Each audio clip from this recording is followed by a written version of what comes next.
Why would you name him Jay Shani when you know that my son is dead? The whole time you were pregnant, you told us you were gonna name that baby Daryl Ray Daniel III. I don't like my name. Give my son his own name. That's what I did. But not only that, my son's whole name is Jasani Daryl Ray Daniel. Is your son's whole name not in that name? Jasani Daryl Ray Daniel. My brother's oldest child and only son just died. He just turned 21, died in his birthday month. And I also called you when you told me that and let you know I had a $700 electric bill and your son needed to go to summer school so that he could graduate on time. So I don't care about your brother's son. You don't care about your own son. Why would I care about your brother's son? Keep it 100.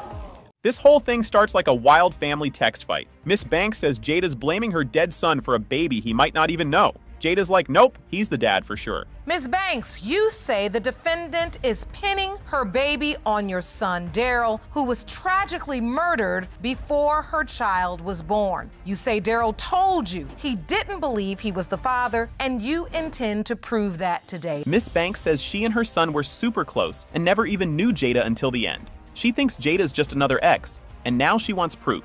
For the simple fact that Jada and my son had a very rocky relationship. Me and my son were really, really close. We talked all the time. He would just call me to tell me that he loved me. I never knew of Jada really until right before my son's death. Jada met my son on Facebook, and she came and moved in with him the same day that she met him. Jada says it was real love even with all the breakups. She swears the baby is Daryl's and not some other guy's. She says he was happy about the baby. Daryl and I had a strong relationship. We were on and off. I loved him very much. He loved me very much. When I told him I was pregnant, he wanted me to keep it. We got back together and we started working on it. He was seeing someone else and so was I. And so if you got pregnant during the time you broke up and you were seeing someone else, could this other person potentially be your child's father? No. Miss Banks was like, who even is Jada? When her son told her. She says Jada was living with another guy, and that makes her think the baby's not his. He came to me, he called me on the phone, and he was like, Mom, Jada's pregnant. And I was like, who is Jada? And he was like, she's my new girlfriend. And I was like, oh, here we go again. My son had a lot of girlfriends. To me, Jada was just another girl that came along. Now she's saying she's pregnant. Of course, Daryl was gonna be like, he wants to have a baby. He comes from a large family. He has 6 brothers and sisters. Jada says they got back together the day before he died.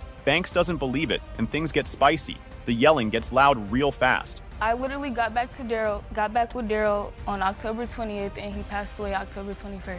And you were the last person to see him. Correction, I was not the last person to see him. The people that were. did that was the last people to see him. You're right. Understand. She feels like I'm the reason her son is dead. That's how she feels. Now they're yelling about what the baby should be named. One says he hated his name, the other says he wanted it. It's loud and super messy. Why would you name him Jay Shani when you know that my son is dead? The whole time you were pregnant, you told us you were gonna name that baby Daryl Ray Daniel III. I don't like my name. Give my son his own name. That's what I did. But not only that, my son's whole name is Jasani Daryl Ray Daniel. Is your son's whole name not in that name? Jasani Daryl Ray Daniel. Banks bought Jada a plane ticket and waited with balloons. But Jada never came. She says she got scared. She's young. I have a bunch of kids. I have a house. So I talked to Jada on the phone and I said to her, well, Jada, come on, move to Houston with us. I can help you better if you live close to me. I bought Jada a one-way ticket because you were supposed to be coming. I get to the airport with balloons in my head, excited because this is all that I have left. Judge says Jada is young and confused. Miss Banks thinks it means she's hiding something, but maybe she was just freaked out. All that mouth she got? That's Come on, baby. She got a bunch of mouth. She wasn't scared. She wasn't scared. She lied. Look at all that mouth she got. Where you say she was scared? What I was going to say, Miss Banks, is that at 20, early 20s, you just don't always make the right call. You don't. And you don't do things the right way. That's one of the problems when you're that young having babies. Jada asked for Daryl's social after he died. She says it was for baby benefits. Miss Banks found that super fishy. How come when after Daryl was dead, she called me on the phone, she asked me for his social security, my son's social security Wait, this is number. after he passed away? Yeah. By law, if a mother goes down to welfare and file for welfare and get on assistance, the father automatically goes on child support. I explained to them that Daryl passed away. They said, give us his social, we're gonna run it anyway and find his death certificate. Miss Banks hasn't seen the baby at all. She only sent a locket and some baby clothes. She's hurt, but still cares. She did one thing for Jasani when he was a couple months old. Ordered him some clothes and sent it with a lock with Daryl's ashes in. Why are you doing that if you don't feel like it's your grandchild? Once Daryl passed away, this was the last thing that I had. But I'm so sick of you. Every time you get pissed, telling me who I cannot see. So I looked it up and I found out that I have grandparents' rights and I don't have to kiss. Banks cries and says this baby might be all she has left of Daryl. Even if she doubted, she still wanted to love him. She just needed to know. So you do really hope, and that's why, despite the doubt, you still sent the ashes, you sent the clothes. Yes, if I didn't like her, there was nowhere she was gonna be. Never be at my house. What I wanna do, Your Honor, is I wanna find out if this is my child. So then I'm gonna have a different attitude toward this little girl. Okay. The test says, between Miss LaWinda Banks and Jasani Daniel is 99.99%. You are related. this thing starts off with big drama. Miss Hooker says her baby belongs to Keyshawn, who passed away. She wants the truth and an apology, like right now. You are here with your mother because you say the defendant's son, Mr. Abraham, fathered your 10-month-old daughter, Kanaya. You say that Ms. Baker and her family's public denial of this child has caused you pain, and you are here for an apology and to prove her son is the father. Keyshawn's mom says he didn't think the baby was his. She promised to get a test. She says she isn't trying to be mean, just keeping her word. Ms. Baker, you and your daughter are here today to represent your son, Mr. Abraham, because tragically, he was killed 3 months after the birth of this child. You say that before his death, your son expressed great doubt that he was the father of Miss Hooker's baby, and you are here to put the lies to rest. Miss Hooker is super upset. She says people treat her like she did something wrong. She's tired of the mean looks. I'm just sad sometimes. I try to deal with it now. Like, I really don't care no more. That's how I feel. I don't care anymore. I don't care who feel nothing about my baby. I don't care. It just seemed like everybody else was looking upside my head like I'm animals. Like, every time I'm sitting down doing something, they looking at me like I'm just outcast of the group. She looked like me, so why is a problem? That's why I just say I don't care about nothing. Her mom jumps in like a lion. She says the family keeps calling the baby fat. She's not having it. Can I jump in? It's not that she don't care. Her feelings been hurt, so she hold her guard up. It's not Miss Baker who denies Kenaya. It's her family who makes my daughter. She was too fat to be his baby. She fat like them, and it's just a whole bunch of stuff. Never from Miss Baker. It's always her who always has something to say about my grandbaby. My daughter's feelings have been hurt. Ms. Baker says Keyshawn heard rumors. He wanted a test, but never got the chance. She's crying a lot. My son was on vacation. We kept hearing that Denia was pregnant, but then when we finally found out for sure, he told me, he said he wasn't the only boy that had messed with Denia. And he made me promise that we was gonna get a blood test, and things didn't go the way we thought they were gonna go, and now we're here. Miss Hooker says nope, no other guy. She says people can't tell her what she did. She says Keyshawn only doubted the baby when they fought. Was there another guy? That's why it's funny, because how can somebody tell me who I was sleeping with? Nobody in the room was in the room with me when I was sleeping with somebody. What do I have to lie? Keyshawn told us that he wanted the blood test. Keyshawn only denied the baby when him and my daughter was arguing. Other than that, I have pictures with him laying on her stomach. He had doubt only when he was angry. And I cannot get mad at what he tell his mother or nothing like that. Keyshawn's sister says seeing the baby makes her sad. She says it's not hate, it's grief. People are just hurting. I know my mom said something about, she had a birthday dinner, and my mom did tell me, she said something about other people's view of her is just her perception. She has to understand that sometimes it's hard for people to look, for me personally, to look at baby because it's just a reminder that my brother's not here. So it's not about her and her feelings. When she does come around, it is a sense of sadness for me. Keyshawn got super skinny and scared. His mom told him to be a grown-up. He didn't know what to do. I was messing with her. He was unsure to the point of where he was just sick. He was worried. He was scared. He lost so much weight. Like I told him, you played grown. Now it's time to be grown. Because if it's your baby, you not finna run and you not. Him or my family are not those kind of people. Miss Hooker is mad her baby wasn't in the obituary. She says that hurt her heart bad. The yelling begins. It's not that she feels some type of way. It's like she more hurt behind the obituary. Miss Carolyn has explained to her about the obituary, but in her heart, she feel like Miss Bland left her out of the obituary on purpose. That's why she has so much animosity towards Toy. I just feel like this come back and this is the baby. I don't want her. I don't want no sorries from nobody. Keep your sorries. I don't want no sorry. I'm not sorry. Okay, I'm not asking you to. Shut up. Hooker says she'll make her own obituary with the baby's name. She wants her daughter to see it one day. That's big heart stuff. She said one of her family members was in the obituary. She went and finished up without me. So, Kenaya did get left out. So did my grandmother, and so did one of my sisters. The percentage of relatedness between Ms. Baker, Mr. Abraham, and Kenaya Abraham is 0%. And This courtroom turned into a whole soap opera real quick. Ms. Lester says Mr. Lewis is acting fake now that she won't give him the goods. Then he accuses her of being with a bunch of other dudes like it was a group project. Ms. Lester, you opened this case against Mr. Lewis because you say he denies fathering your 21-month-old son, Raiden, only because you won't have sex with him. You want Mr. Lewis to step up after today's result prove that he is the father. Mr. Lewis calls her a hoe, and Judge Lake nearly loses it. She reminds him he was the one sleeping with her. The audience loses their minds, and it's still early. First, Jatoya is a hoe. Did I just say use respectful language in the court? I'm sorry, but that's just what it is. No. It's not what it's gonna be in this courtroom. And you look crazy because you're the one sleeping with her anyway, so you're not making a point. Thank you. You're only making yourself look dumber. They met on Facebook, and it got messy fast. He said he wanted more than intimate violence, but went to her house that night anyway. She says they even talked about having a baby on purpose. When I seen her on Facebook, I inboxed her. All guys want to do is have sex. I lied and said no. He was in a relationship at the time, Your Honor. That same exact night, I went over her house, we had sex. The very first night, no condom. He's anything. lying.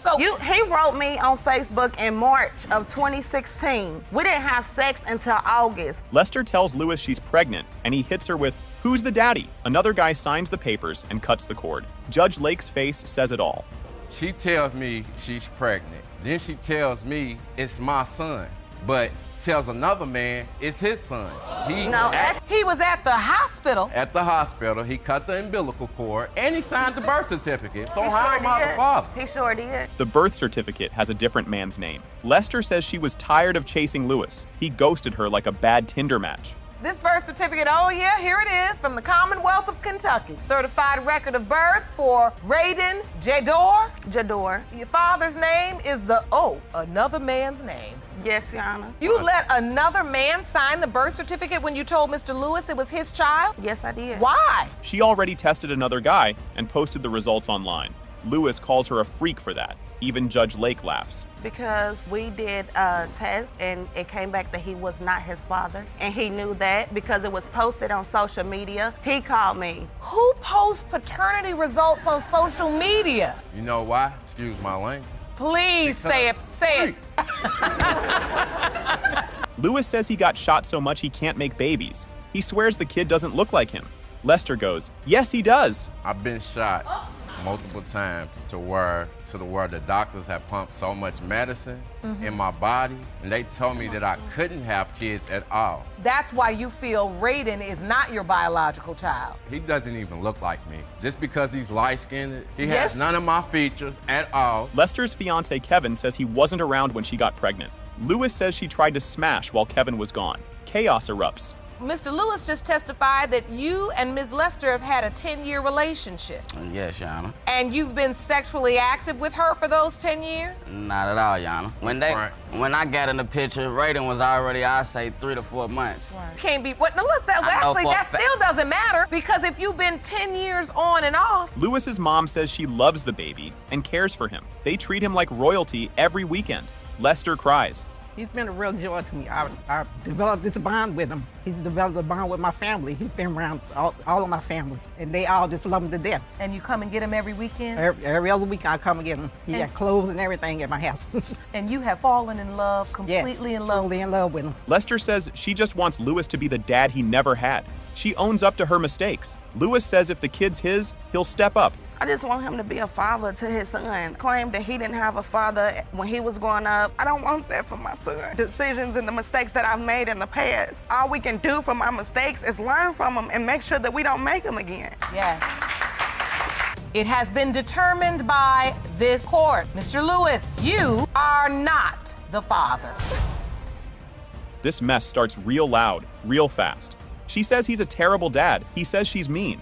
Boom, we're already in full drama mode. Nazarene, you are here today to sue your ex-boyfriend, Mr. Rami, for being an absentee father and a deadbeat dad. You say he has caused you and your 2 children much pain and suffering by never stepping up as their father.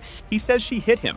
She says he stole her money. Something about a broken car and a baby. These two need separate planets. Complete irrationality. The decision to be overtly angry, volatile, and violent for things that I consider to be less than important. Very verbally and physically abusive. Absolutely not true. He and I have had one incident where he stole $500 from me and had me and my baby in a car that had a steering column that failed. Okay, so... She clowns him for only sending $100 sometimes. He says he tries his best. LOL. The crowd is not buying it. But when I've had a job, I have sent help. Whenever she's hit me up and asked for money, every once in a while, he sent $100. Yes, absolutely. Over the past 17 and 16 years, he paid child support when he was with his ex-second wife. Okay, so she would have taken my children to Georgia from Los Angeles, where we had them. I would have been there. Okay, so what happened to me being 7 months pregnant with a 1-year-old and you were gone for 3 years?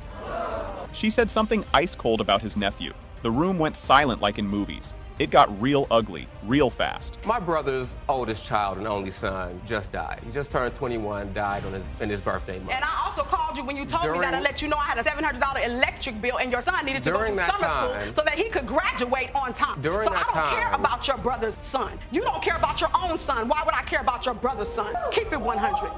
He calls himself a loser with no shame. Says he never promised to be anything else. Sad and kind of weird. Oh, I've never tried to act like I was anything other than what I am, which is... What are you? A loser.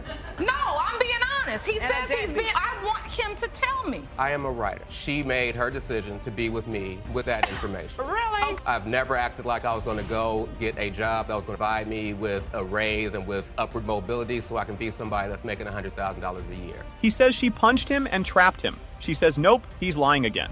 Now it sounds like a soap opera.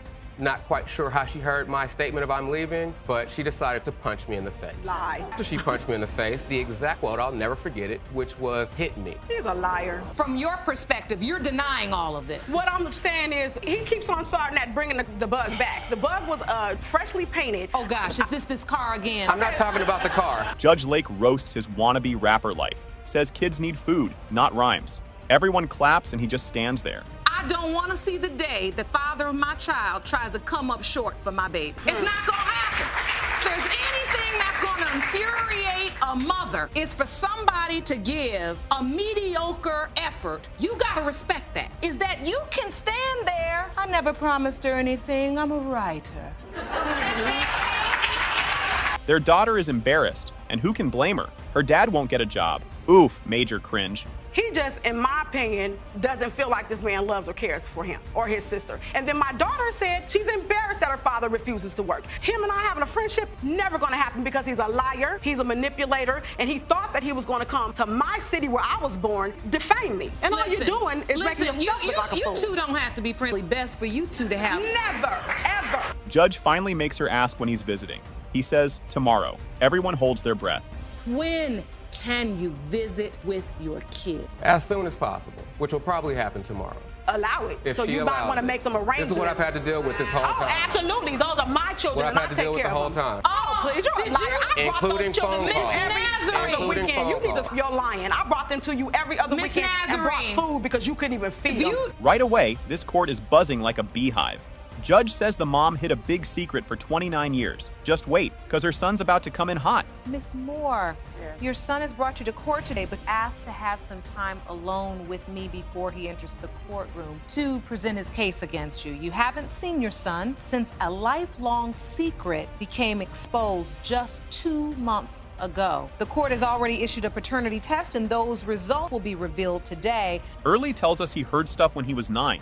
He asked his mom if Maurice was his dad, and she said yup every time. But mom says she never got asked, so it's about to get messy. It started around like I was 9 years old. I kept hearing rumors from outside family members that Maurice might not be my father, or I might not be his son. I asked, but I always get the same results. For a long time, I got the same results. Your Honor, he never asked me. I have asked Your Honor and told her, came to her and asked her. She always told me, Maurice is your father. At the store, a cousin acts super weird about Erle's dad. Erle tries to prove it with a phone call, but the guy bails quick. That's when Erle knew something smelled fishy.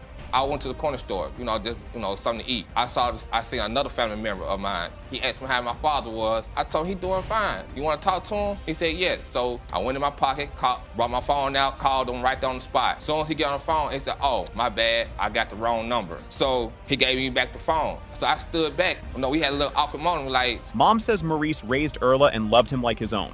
She didn't want to mess up a good thing, but now it's coming out whether she likes it or not. He came into town. I didn't even know my son was coming into town. He came out with it. I told him, I don't know. Had he asked me at 9, he graduated, yes, I still would have told him, but I would have still said, don't tell your grandmother. I went to Maurice. I asked Maurice, don't you think it's about time we let Earl know? No, leave it alone. I'm here now. I'm going to be here. He's my son. Mom was with 2 guys in like 2 days. As Erle grew up, he didn't look like Maurice. That made Mom's brain go, uh-oh. Dating. There may be another man involved, yes. And how do you have this doubt? In a very short time frame, like maybe 24 to 48 hours. Okay. And then it became more doubtful as Earl started growing, and I noticed the difference. So this has been a painful secret for you to just hold in your whole life. You've known this. Erle is big sad now. He says he loved Maurice like a superhero, but no one told him the truth, and that stinks. You feel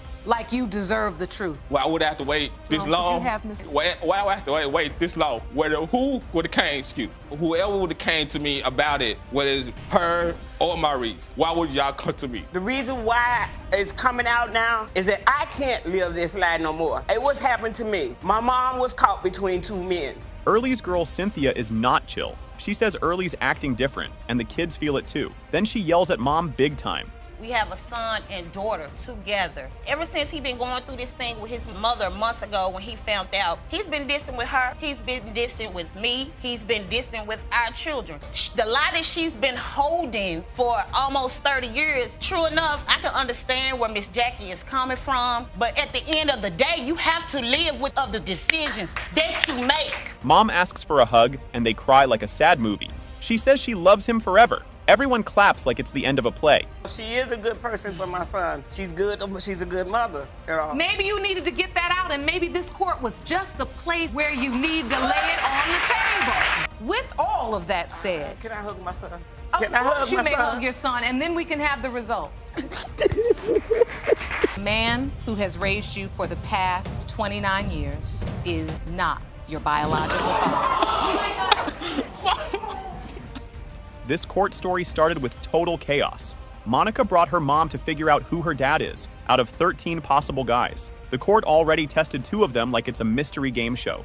Ms. Madrigal to court today because you claim she has no idea who your biological father is. You say your mother gave you a list of 13 possible men, and you are hoping to determine who your father is today. Monica says her mom kept giving her names like she was picking from a hat.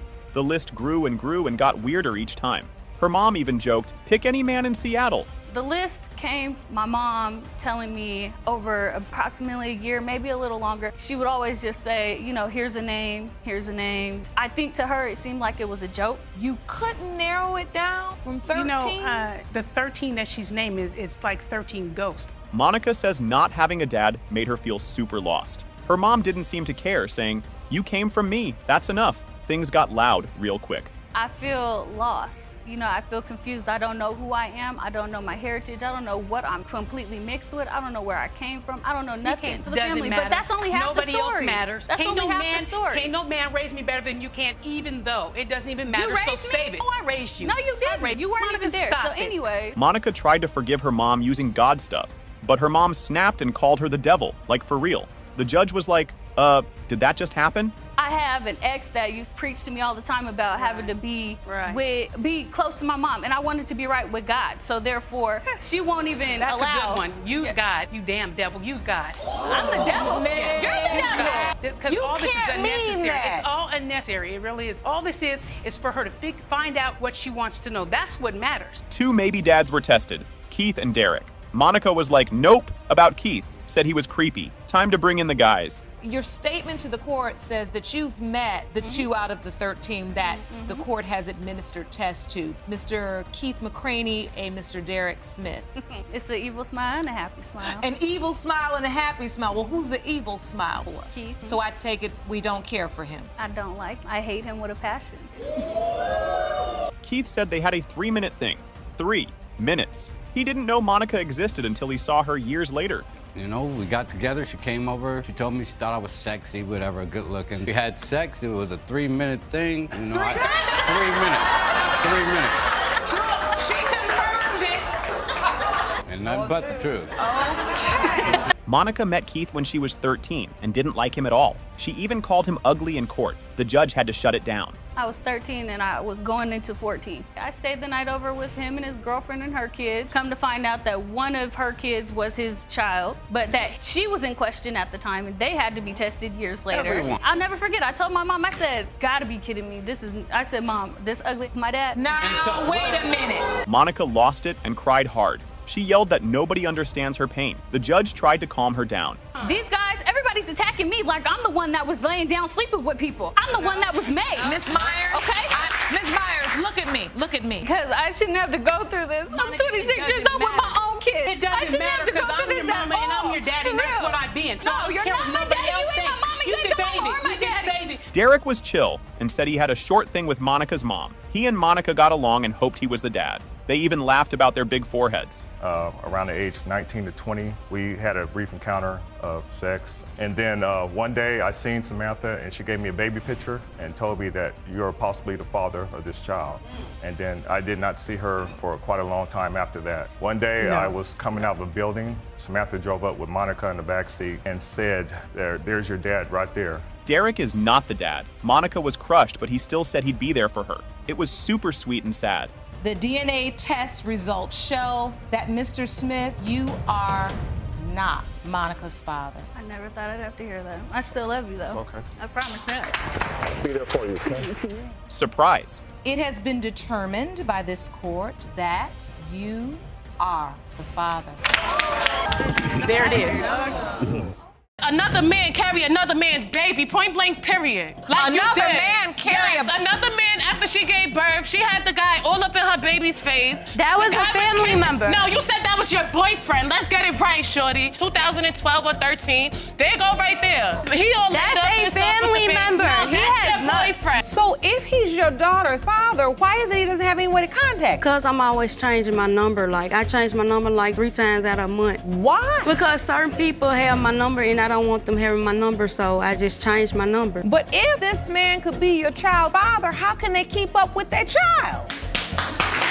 Mr. Clark starts off confidently declaring, "I'm the dad," and is ready to prove it with a DNA test to spend more time with LaKearney. But Ms. Bolden drops a bomb, claiming the real dad is Mr. Moore. The drama kicks off with popcorn-worthy tension, and we're just getting started. Mr. Clark, you're here to prove to Ms. Bolden that you are the biological father of her 3-year-old daughter, LaKearney Clark. And once the DNA results prove you're right, you want to be able to spend more time with your daughter. You say that you've always told Mr. Clark he was not daughter's father and hope that once these results are revealed... Ms. Bolden reveals she cheated on Mr. Clark after an argument about bills. She admits she called up Mr. Moore that night, and things escalated, possibly leading to LaKearney's conception. This love triangle is heating up fast, and it's pure chaos. One day we had an argument about bills, as usual, about his half on the bills. Stormed out the door, so I stormed out the door too. I called Mr. Moore, and we had got a hotel room, and that night I had sex with Mr. Moore. That's the night I think I conceived. And so you were dating Mr. Clark? Right. Mr. Clark signed the birth certificate, sure LaKearney was his. But Ms. Bolden admits she hinted he might not be the dad, without pushing the issue. Now, the confusion between them is setting the stage for more twists. Were you at the hospital when the baby was born?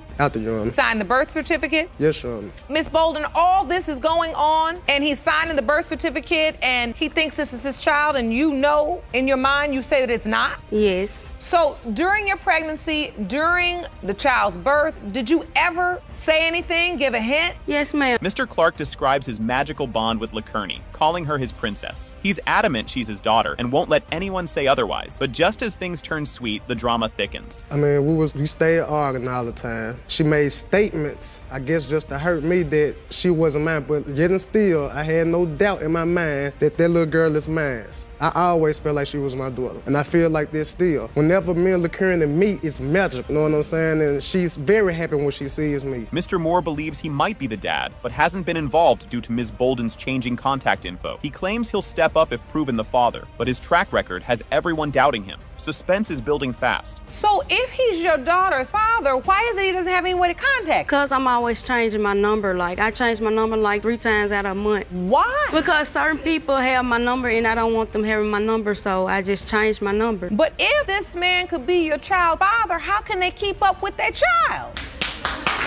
Mr. Moore's sister insists LaKearney resembles their family and must be her niece. She says her family supports LaKearney despite the uncertainty, but mixed signals from Ms. Bolden keep everyone guessing. What I know is that's my niece. You do? Yes, ma'am. I know from day one that little girl was my niece. I make sure she get things for her birthday. I just spend time with her. And why are you so certain? Because she looks just like us. Nose, mouth, everything. She even act like us. You have her number? No, ma'am. On Facebook.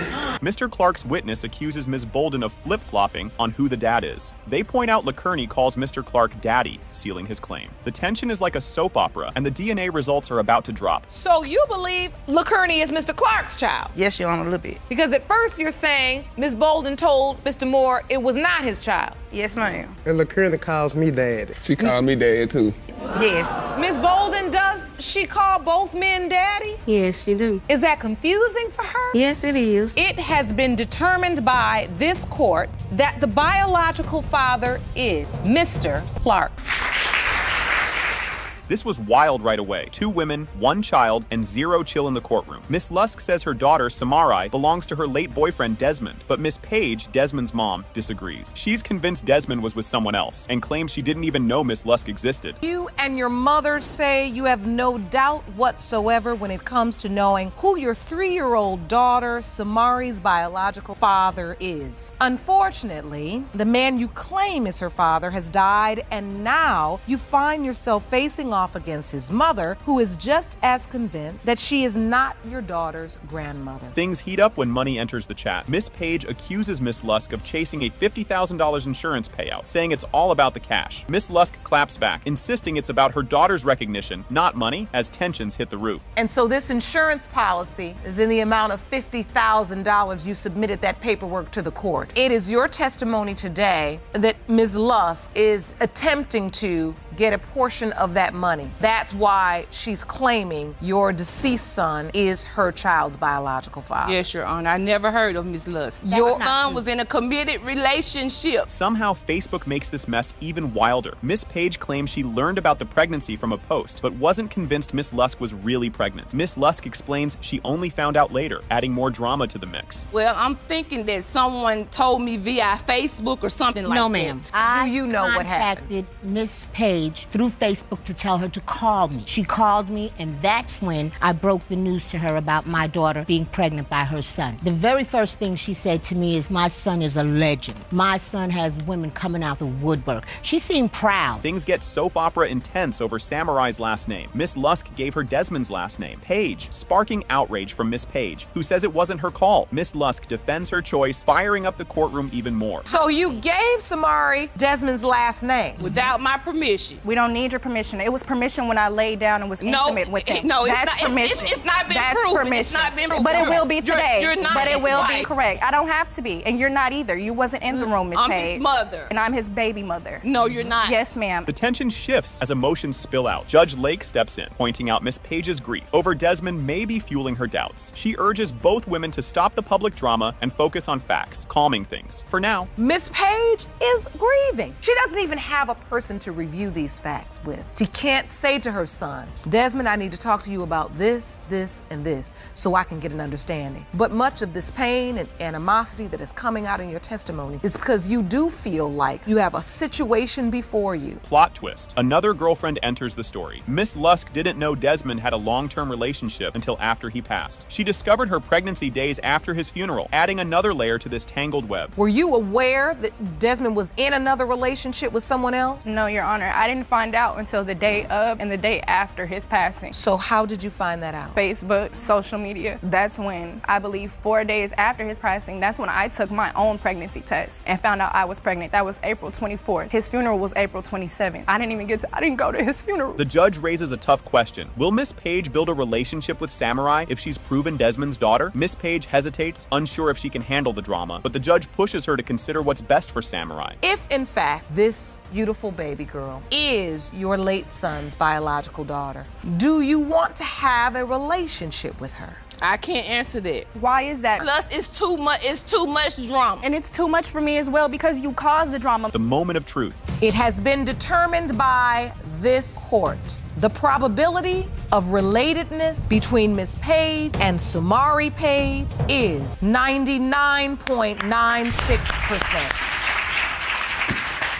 This kicks off wild. Mr. Williams claims Miss tricked him into paying child support for 22-year-old Clarissa, despite always using condoms. He's here to prove he's not the dad and fight $36,742.43 in debt. It's messy from the start, and spoiler, it only gets crazier. Mr. Williams, you have brought Ms. Annette Smith to court today claiming she scammed you into paying child support on her 22-year-old daughter, Clarissa. You say you use condoms at all times, so you cannot be Clarissa's father. Yes, Your Honor. Mr. Williams says child support wiped him out, leaving him with just $7 after 11-hour workdays. A car accident added to his woes, making him miss court. And just when it seems rough enough, it's time for Ms. Smith's side. Woke up 5 o'clock in the morning, spent 11 hours on the job. Usually it's an $80 a day, turned to a $7 a day based on child support. So I'm like, I can't do this. I can't work 11-hour day for $7, and I made income enough to get away. But what happened is I was working at a place, and I got into a bad car accident. Kind of took me out, but the settlement was allowed me to move. Ms. Smith insists they had a real relationship, and he picked baby names, while Mr. Williams denies it all. It's a tense stare-down, leading to a clash over missed DNA tests. Drama level high. You say this was a real relationship? Yes, ma'am, it was. There you go, right there. You all were boyfriend and girlfriend? Yes. No.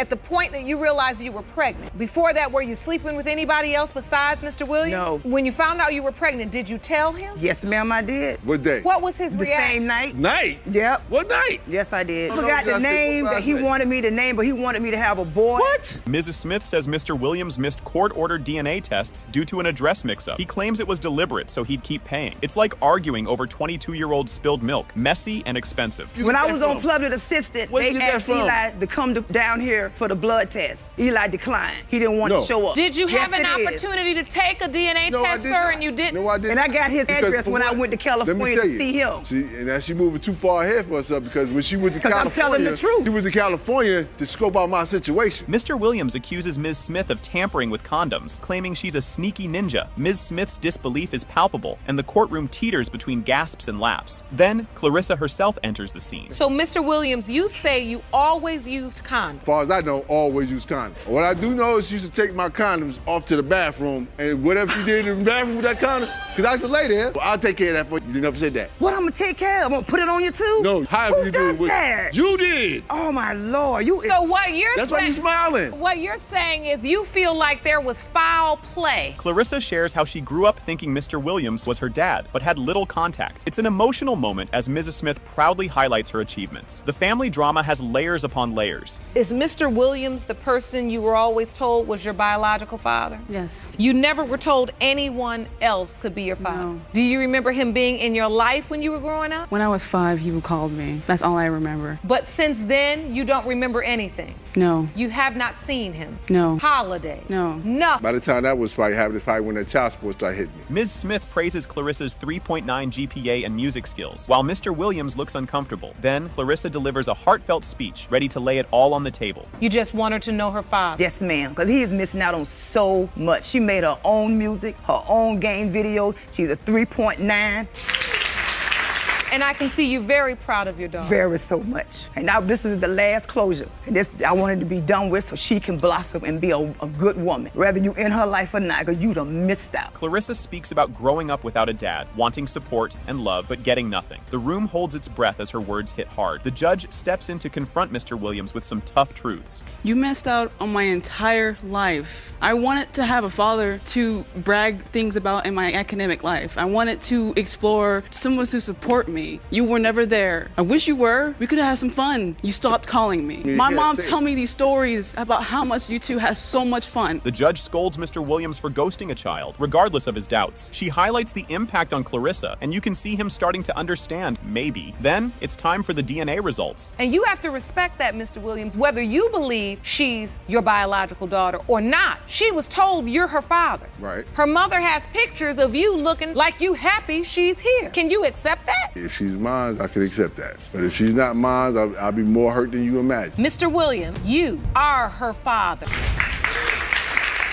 This story kicks off like a soap opera you didn't know you needed. Miss Garnett claims Mr. Langston is her dad and demands an apology for doubting it, but Mr. Langston claps back, saying he's always known she's not his daughter and wants her to say sorry. Get ready. This is no ordinary family drama. Ms. Garnett, you and your mother, Ms. Miller, have opened your case to prove to the defendant that he is your biological father. You are baffled because you consider him a daddy and a best friend and state his doubt is unwarranted and demand an apology once the results are revealed. Miss Garnett shares how Mr. Langston ghosted her after a funeral, sparking doubts he'd held onto since her birth. These doubts exploded after a random text, like a family firecracker. The plot thickens in ways you won't expect. It started with a text message about a couple months ago. That wasn't the very beginning, but this is why we're here. Text message brought us here, and this is the evidence that I brought in today. Almost 2 years of reaching out to my father after visiting him in 2015, pleading to get him to respond. He wasn't responding, and he finally responded with this message. At a funeral, Mr. Langston drops the bombshell that Miss Garnett might not be his daughter. Later, he takes it back, leaving her confused and heartbroken. This wasn't a joke, and things are about to get even messier. 2 years ago, when I was at the funeral with him, he had brought up for the very first time that he thought I may not have been his daughter, which blew my mind. He went on and on about him and my mother's past, all this, but then after he vomited all this tragedy on me, he recanted and took it back. I was bearing a feeling because I seen the fact right away, and I'm not trying to hurt her. I love her. Mr. Langston recalls seeing Ms. Miller with another man, which fueled his suspicions. Ms. Miller insists the man was just a friend, but Mr. Langston isn't buying it. This becomes one of his biggest reasons for doubting her paternity. One day, she used to live out south. I came through the back. Her auntie downstairs let me in. I walked upstairs. I didn't knock on the door. I looked in. I see this guy sitting on the couch with her, like he running this game to get up on something. I knocked on the door. I said, what's going on? Ain't nothing. No, this is my cousin. I say, hey, you can get out of here, cousin. You can leave. But I don't believe it. Mr. Langston reveals he paid child support for over 20 years, despite his doubts. Ms. Miller mentions a DNA test from years ago that was never followed up on. The fact that this lingered for decades is shocking. I paid child support not only 18 years, I paid it 20 years. But they started sending me checks back for overpayment, $1,700.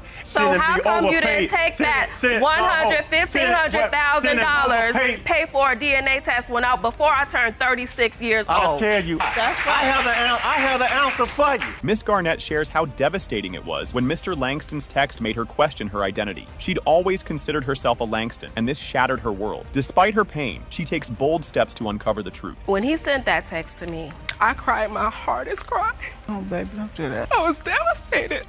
I felt like he was taking my identity away from me because I've always known I was a Langston. I have so much about my father. When he came back into my life when I was an adult, it was like a piece of the puzzle was missing, and we became best friends. Miss Garnett posts a photo with her grandfather, sparking comments about their resemblance. Even Mr. Langston sees it, but he's still unconvinced. The drama keeps building. This picture, and it reminded me of this picture of my grandfather. This is Mr. Langston's father. And I noticed some similarities in our faces. I posted it to Facebook to get some support about the situation. I even had cousins respond, "Oh my goodness, you look just like Papa. I never realized that." Ms. Miller is asked if she ever had a relationship with Mr. Langston's dad, which she denies. She insists Mr. Langston is the father, but the tension is palpable as the big reveal approaches. Was there ever any type of relationship between you and Mr. Langston's father when you lived in the house with him? A father and daughter. I looked at him like he was my family. I looked at his mom like she was my mom. I never looked at him in any other way. And so there's absolutely no doubt in your mind that Mr. Langston is your daughter, Miss Garnett's biological father. No doubt. Mr. Langston, you are not the father. This starts off like a soap opera, and it's wild. Miss Brugger claims her late fiancé, Parrish Brooks Sr., is the father of her son, while Ms. Warner, the grandma, denies it and accuses her of chasing money. Oh, and Grandma insists Parrish Sr. was sterile. Buckle up, it's about to get crazier. Prove to the defendant that your son, Parrish Brooks Jr., was fathered by the defendant's grandson, who was tragically killed 2 months ago in an auto accident. Now, Ms. Warner, you are here with your granddaughter, and you don't believe Parrish Jr. is your great-grandson. You say the plaintiff has dragged you to court today because she wants in on your family's land and oil trust. Miss Brugger says she and Parrish Sr. were building a life together, and he was excited about the baby. She even has proof he claimed the baby as his own, but the family isn't buying it, and tensions are boiling over. He's my son's father. We live together, everything, we're in a relationship. He asked me to marry him. That is my son's father. He never denied my son. He was never told by a doctor. That was just him because he never had a child. Me and Parrish clearly had a conversation before he passed that he wasn't sure. Chaz, I don't even think I can have kids. Ms. Warner claims the baby doesn't resemble Parrish Sr., down to the vibe. Miss Brugger fires back, saying Parrish Sr. loved being a dad and treated her older kids like his own. Then, the bombshell. The family learned about his death on Facebook. You did? I did go because of Parrish. Parrish was alive then. That was his baby. But to me, that's not his child. He loved the baby, Your Honor, but the baby doesn't even look like him. He doesn't act like him. His forehead's not, there's nothing about him to tell me that that is my grandson. My son looks around his eyes, he looks just like him. No, he looks like his grandpa. Grandpa ain't never did nothing for Parrish. Well, that's what y'all say. Ms. Warner is livid she found out about Parrish Sr.'s death on Facebook. She accuses Miss Brugger of keeping the baby just to fulfill Parrish Sr.'s dream of fatherhood. Miss Brugger claps back, saying she's raising the child alone. I got a phone call from one of my friends that seen it on Facebook. They had just found out that morning too. They found it out on Facebook. Someone else called the coroner's office. They released all of his information. So when I'm looking at Facebook at like 5 o'clock in the morning going to work, I see it. I call my grandmother. Grandma, have you heard anything about Parrish? I had just talked to Parrish the Friday that he died at like 10 o'clock in the morning. Grandma accuses Miss Brugger of sneaking around with a guy she did hair for. Brugger denies it, saying he's just her brother's friend. The real drama? A babysitting fiasco that'll make you cringe. Parrish felt that she used to have some dude come over to the house whose hair she was always doing. Your Honor, never got paid for it. Parrish didn't like that because he would call my grandmother and clearly stated. He was saying she's broken, Grandma. I cannot fix her. He says she's crazy, Grandma. This guy keeps coming over there and doing her hair. And she's not even getting paid for doing his hair. Ms. Warner babysat but didn't know how to feed the baby, leading to a night of chaos. To top it off, Miss Brugger says they didn't even secure the baby's car seat properly. It's a total mess. We trusted you with my son when he was like 2 to 3 months. But he's growing. She did not feed my son all night. No, it didn't go like that. Don't she say brought that. him home They didn't in a car seat without him being strapped in. Parrish was even mad, and he said I have to tell you that. He would never let her keep our son. No, what happened was that wasn't. I'll tell you pick what up happened. the phone on his own. Ms. Warner's granddaughter questions if they'll be allowed to see the baby if he's proven family. Miss Brugger argues they rarely tried to visit and left all the effort to her. It's getting even more heated. If it comes back and that is his, is my grandma even going to be able to see the baby? You cannot. You act so funny. I wasn't there because my 1-year-old was sick. I invited you and to I his talked birthday, to you. And what did I you tell didn't you? show up. And what so did I tell how you? are you guys so I'm going to say bring another that baby. I don't invite you guys? Did you guys ever come to my house to see him? You came a couple times. No, you never I didn't. I have my own kid. Let's just be real about it. But how many I have my own. Ms. Warner accuses Brugger of being after the family trust fund, but Brugger insists it's all for her son's future. Then Mr. Harvey, Parrish Sr.'s dad, steps in with emotional regret and support for the baby. He was mad because he felt they were not embracing the fact that he finally did have a kid. You know, I thought I couldn't have kids for all these years. Now I have the son, and they're not embracing it. However they feel about me, but them am trying to keep the ashes from my son. If my son is entitled to I don't even have the money, ashes. anything that he should be entitled to. Mr. Harvey says Parrish Sr. loved being a dad and would never claim a baby that wasn't his. He sees a family resemblance and defends Miss Brugger, but the family's still skeptical as the DNA results are revealed. He was proud of his son. He told me that was his son. The boy got a little bit of me in him. He looks like me. We just want to make sure that little Parrish is Parrish's. No. And then it's just, he just looks nothing like him. And the lack of I used family to joke- resemblance. Yeah, and I always used to joke with Parrish, like, no, he's too cute to be your baby. Jr. is also related to Parrish Brooks Jr. It kicks off with a bang. How does a two-night fling turn into this chaos? Miss Steinhardt claims Mr. Washington is the father of her baby, but he's denying it. Meanwhile, his fiancée, Miss Comer, is fuming, and the drama is just getting started. Mr. Washington, you say the defendant, Ms. Steinhardt, was a two-night stand that went too far. And as a result, she's claiming you fathered her 3-month-old daughter, Amaya. Your fiancé, Ms. Comer, says your relationship is in turmoil because of Ms. Steinhardt, and you're both desperate to prove you are not the father. Why they're fighting. The pettiness is unreal. Mr. Washington thinks Miss Steinhardt wants to ruin his family, while she insists he needs to step up as a dad. Miss Comer's had enough, and the drama keeps escalating. Well, the real reason is because she just wants my family. Nobody wants your family. Nobody wants this man. Called me every day when you was pregnant, knowing that I was pregnant with my child, talking about your child like I was gonna even put my 2 cents in your conversation. You're the only one asking for a DNA. He said it in front of you when we had you on speaker on the phone. Because he was with you. How they met. Things went downhill fast after Mr. Washington met Miss Steinhardt during a fight with his fiancée. She says he even introduced her to his family, but Miss Comer's not buying it. Me and my fiancée got into a little disagreement. I was staying at a friend's house, and I met Teresa over there. Then we took it from there. We was together like that whole week. When you say together, that means having sex? No, like we was just like hanging out. Okay. Took me to his family member's house, introduced me to his family. Let's get it straight, the basement of his family's house.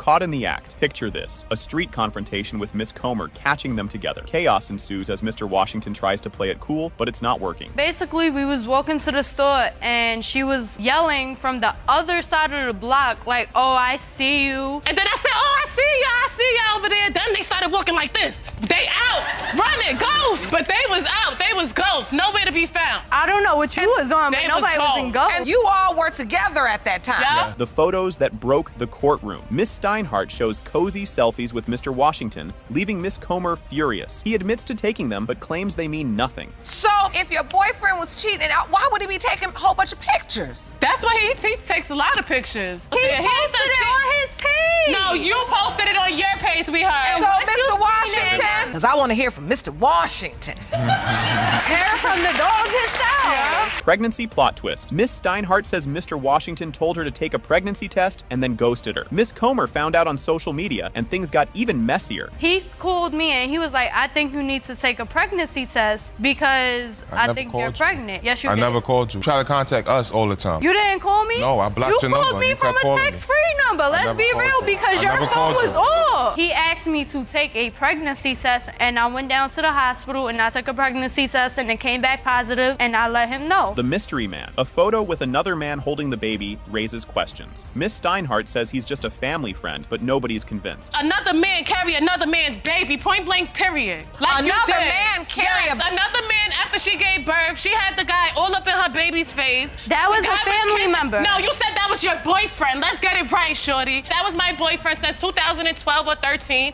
There you go right there. He all That's a family member. No, he has your boyfriend. No dad in sight. Mr. Washington denies involvement with the baby, claiming she's not his. Miss Steinhardt accuses him of dodging responsibility, and the room's tension is palpable. And so when you look at this beautiful baby, right? And he was drunk when she took that picture. No, he was not. Yes, it was after his birthday. She even told me, because she texted these pictures to me.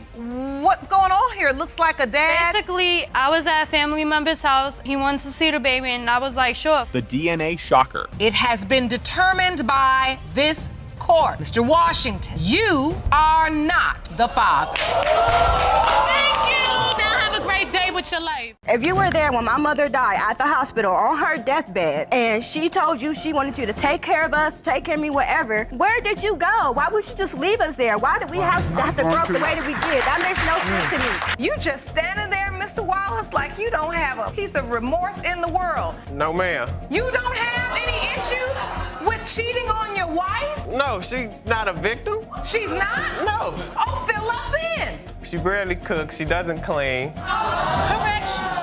Miss Lockridge takes Mr. Tidwell to court, claiming he's not stepping up for their 10-month-old son, King. She's confident, 100% sure he's the dad, and today's DNA test will settle it. But hold on, the drama that follows, you're not ready. Ms. Lockridge, you've dragged the defendant, Mr. Tidwell, to court because he has refused to acknowledge your 10-month-old son, King. You are 100% sure he's the father and claim today's results will prove your case. Mr. Tidwell fires back, saying Miss Lockridge doesn't actually believe he's the dad. She just wants him to be. He insists they only had an on and off casual thing for 6 years. Miss Lockridge? She's ready to clap back with some fiery responses. I think she's more wants me to be the dad than she really believes I'm the dad. She's obsessed with me and she's to make me feel like I'm not the father. She's left town, she's left me with the baby for weeks. She only called me when she had the baby. There was no relationship. We were on and off for 6 years. We were together for my understanding, how he led me to believe I was single or I was with him in a committed relationship for at least a year. Things heat up when Miss Lockridge says she told Mr. Tidwell about the baby with an ultrasound photo and a note. His reaction? Confusion, like he'd been handed surprise homework. But trust me, the real mess hasn't even started yet. She came over to my house. We hung out. The next day, I see a piece of paper on my bed. I grab it, I looked at it. It was a note with an ultrasound in it. I'm not sure the exact words of the note, but it said that she didn't know how to tell me this. So I called her. She didn't answer the phone. She ended up leaving me a text message saying that she was sorry and that she didn't know how to tell me that she was pregnant. Miss Lockridge insists she wasn't seeing anyone else when King was conceived, only Mr. Tidwell. While she's all about the baby, he's looking like he just walked into a plot twist. The courtroom, nowhere near done with the fireworks. When we conceived my child, I told him I just had my period a week ago. That's a lie, Your Honor. He said, shut up, and we kept going at it for That's a lie, Your Honor. You thought that he wanted or didn't mind if he got you pregnant. I mean, he just got another girl pregnant 4 months prior, and I asked him, what you gonna do about it? He said, if it's mine, then I'm gonna take care of it. So next time I come over, heck yeah, I'm excited. Enter Mr. Tidwell's mom, Miss Harrington, who accuses Miss Lockridge of being obsessed with her son. She even jokes about a prayer closet dedicated to him. Oh, and she doesn't think King looks like their family. Drama? Off the charts. She is very obsessed with my son. I am not in love with him. All she talks about is how much she wants to be with him and how she's got a prayer closet at home for him. Well, you know, this is just obsession, really. Why is it so far-fetched that he could be King's biological father? Because there was such a long span of time in between. I don't know anything about this young lady, really. Miss Lockridge says she left King with Mr. Tidwell while working, but he claims she vanished for 2 weeks. And what happened when she returned? Let's just say it's part comedy, part cringe. She left for 2 weeks. No. When I call her Thursday to ask her Tuesday. when she's coming back, she said she'll be back when she get back. I said, well then I'm just gonna keep him to figure out if he's mine. And all. No. She It's called came airplane. within an hour. She was there with No, a man I- and picked the boy up. Came in, snatched him up, left, and I didn't hear her Okay. for a week. And I'm like, where you going? Who you with? Oh, don't worry about it. Ooh. And she just snatched him up, left most of his stuff, bottles, and just left. Miss Lockridge whips out King's birth certificate, pointing out that Mr. Tidwell named him and gave him his last name. Her argument? He knew King was his. The tension, sky high as the DNA results approach. The birth certificate, there's no dad's name on it. That's all I want today. And if my son's name is King Tidwell, he needs the man that named him King Tidwell to be in his life. You didn't just pick the name King, you gave him his last name too. But yet he's gonna deny my son? From your actions. Denying is not a problem, Your Honor. It's From the your actions actions. of the way she's been acting, Yes. the things she do. You named the child. I gave her the name that I wanted my son to have. The results are in. It has been determined by this court. Mr. Tidwell, you are not his father. Are you kidding me? Things get messy fast. Mr. Robinson and his wife claim he's not Trevorous' dad and say Ms. Grant tricked him into paying child support. Now they're suing for $124 to fix his license and $1,600 in wages. You and your wife say you are not the father of the defendant's son, Travaris, but know who is. You claim she deceived you into believing you were the father to collect child support, and as a result of your inability to pay, your driver's license was suspended and your tax return was taken. Today you're suing Ms. Grant for $124 for license reinstatement fees and plan to return to court in your home state to fight for $1,685.10 in garnished wages. Ms. Grant isn't backing down. She shows the court an affidavit where Mr. Robinson said he's the dad. She says he even acted like a dad before doubting it. Mr. Robinson admits signing it but gets sketchy about his proof. My son never went around them. Yes, Dexter did claim my child because I have proof here where he went to sign papers and everything. He had the opportunity. What is this paperwork? That is where he signed and say that is his child, and he states that he would pay $60 a month for his child. This is an affidavit, an admission of paternity, which is basically an acknowledgement of paternity. Plot twist. Ms. Grant says Trevorus isn't Mr. Ellis's kid, but Mr. Ellis told Mr. Robinson otherwise. Mr. Robinson believed he was the dad for over 20 years, but one conversation flipped everything upside down. 2 years ago, when this other man approached him and told him that he was the father. So, Mr. Robinson, at some point after you signed this acknowledgement, someone came up to you and said, I'm Mr. Christian's father? Yes, Your Honor. 20 years you thought Mr. Christian was your son and you were paying support? Yes, Your Honor. Mr. Ellis claims Mr. Robinson started the whole mess, but then it gets wild. He says Ms. Grant once called Trevorus his son, which she denies. Meanwhile, the tension rises, and Trevorus is about to weigh in. No, that's a lie. He approached me. He came to me and he said, I heard that Martez was your son. I said, well, hey, man, hey, look, I didn't tell you to go up there and sign them papers, so that's on you. You know, I feel he is my son because of his mom approached me and said one. And I never, Your Honor, I never. Yes. Trevorus shares his side, saying his mom left him confused about who his dad was. He felt closer to Mr. Ellis's family, while Mr. Robinson's barely acknowledged him. Judge Lake reminds everyone about the legal affidavit, but the real shocker's coming. Were you ever told that Mr. Ellis was your father? I was told that it could be either of the two. That it could be either of the two? Yes, ma'am. And who told you this? My mom. Ms. Grant, your son's saying that you honestly told him it could be either of these two men. In your prior testimony, you said you were only sleeping with Mr. Ellis way before Mr. Robinson. I was telling the truth earlier. The DNA results are in. It has been determined by this court. Mr. Eddie Ellis, you are not the father. Buckle up, because this story starts with a mind-blowing twist. Mr. Hinton says he had a fling with the twins' late mom, which led to their birth. After a tragic accident, he lost contact and spent 25 years proving he's their dad. But the twins are like, who even is this guy? Things are about to get messy, so brace yourself for the drama bomb. Mr. Hinton, you say that a brief affair with the defendant's now deceased mother resulted in their birth. You say you lost touch with the children after a tragic accident and have spent the last 25 years trying to find them and prove you are their father. This part feels straight out of a soap opera. Mr. Hinton claims he bumped into the twins' mom at a flea market, visited her house, and the little girl Marilyn jumped into his arms like she knew him. But Marilyn's over here saying, no, that never happened. Trust me, the chaos is only just beginning. I was in Columbus, Ohio at a flea market. Somebody came up and tapped me on the back of my shoulder. I turned around and looked. I didn't recognize her at first. Then she looked at me like, this is Tanya. And then it clicked for me right then and there. So we did our pleasantries and we hugged. So I said, well, why don't you come over tonight? And at the time we was talking, there was kids running around the living room. I mean, just running around. Kids do. Now it gets popcorn worthy. Marilyn remembers a guy named Mark hanging around when she was little, but she never called him dad. Mr. Hinton says, surprise, I was going by my middle name, Mark. Apparently, there was an army of Emmanuels in Columbus. The reactions to this twist, priceless. I do remember when I was a little girl and my mom let me go with a man who I called Mark. I didn't even call him dad. I didn't call him Manny. His name was Mark. He just took an interest in me and my mother just let me go with him. We would and I just remember one day that he just literally came and was like, no, this is the last time I'm going to see you. Probably about a year or so before my mother passed. Things get crazier with a new plot twist. The court confirms Mr. Hinton's full name is Emmanuel Mark Hinton, but Marilyn insists her family said Renard was her dad. Mr. Hinton claims he was there during her childhood. If you think this is wild, hold on. It's not over. But Ms. Waddell testified that she got picked up and spent time with a man named Mark. Your name is Emmanuel. Right. a time in Columbus, Ohio. I don't know what it was. It was a big boom. There's a lot of males that were named Emmanuel. I knew 6 people named Emmanuel myself. So I didn't want these people to keep everybody in the whole city keep interfering with me, thinking I'm this Emmanuel and I'm this Emmanuel. Now we hit the emotional part. The twins accuse Mr. Hinton of being MIA after their mom passed, sharing how they grew up in foster care and were separated at 9. Marilyn asks, if you cared so much, why didn't you come back for us? His response, eye-roll worthy. We're 33 years old. Like, so if you are our father, like, why would you wait all of this time?